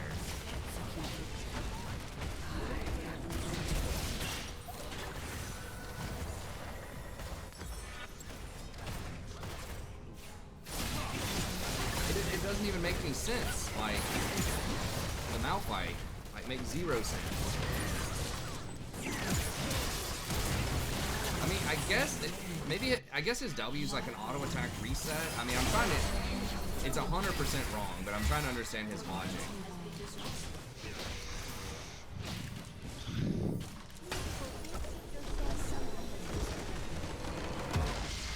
I mean, Malphite's one button. You ult in, that's it. Fight better be over very quickly.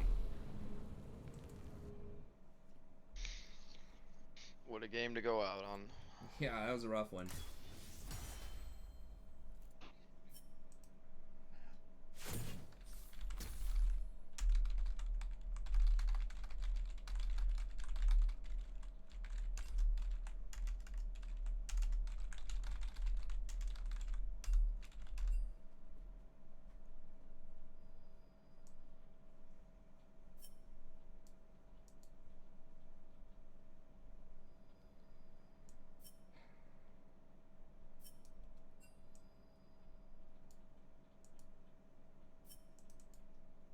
Oh my god. Why are you talking, Soraka? Hydra is awesome!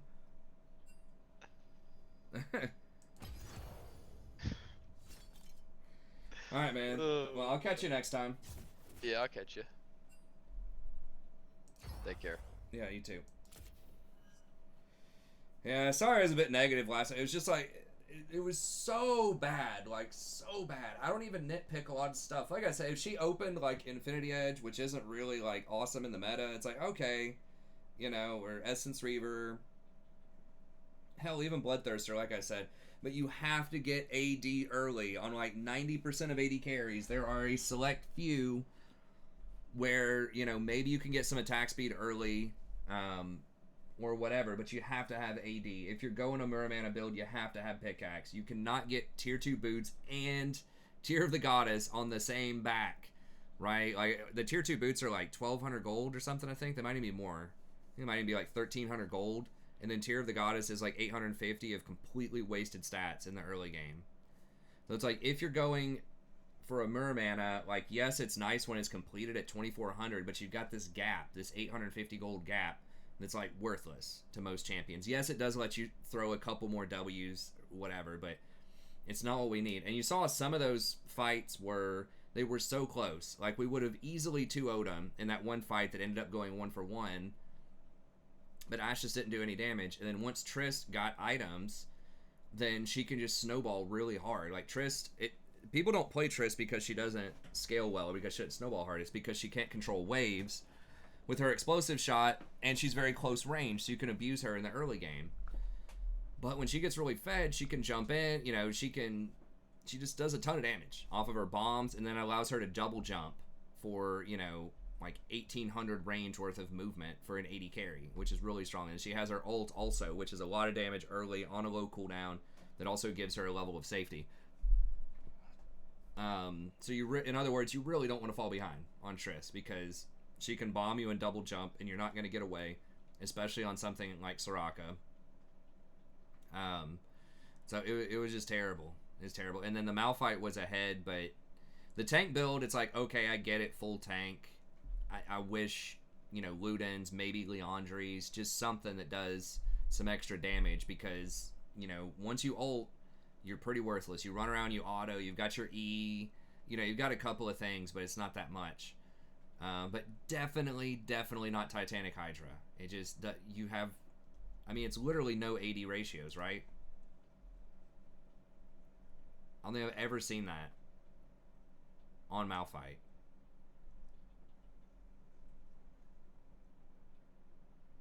Literally 0 AD ratios in the entire kit. You gain nothing on your abilities from the AD that Titanic Hydra gives. So, you know, it's just like 1,200 gold down the toilet. And you're not even auto-attacking. I think the W is an auto-attack reset. Okay. But anyways, that just sucked because that game was like entirely determined by the builds. That's rough. I mean, I made mistakes. I got caught out and stuff like that, obviously. But just, please, guys, just look at a guide. Don't do anything that fancy. Just if you're trying to win, just look at a guide and just go for common sense items while you are learning the champ. If there is some weird stuff that could be good, you know, you need to be comfortable with the champion. You need to understand it first. Best item for that Ash is Guardian Angel. I mean, I know what you're saying because she died a lot, but she would have just died anyways with Guardian. Like, once you're caught with Ash, you're caught. Best item would have been Blade of the Ruined King early. Like, bilge water on that first buy. But anyways, that's fine. We'll get back in there tomorrow. Thank you all very much. I do have a preview of what's coming up on the next patch. I'll release that later on today, so be sure to stay tuned for that. And we'll see everyone next time. Have a good day.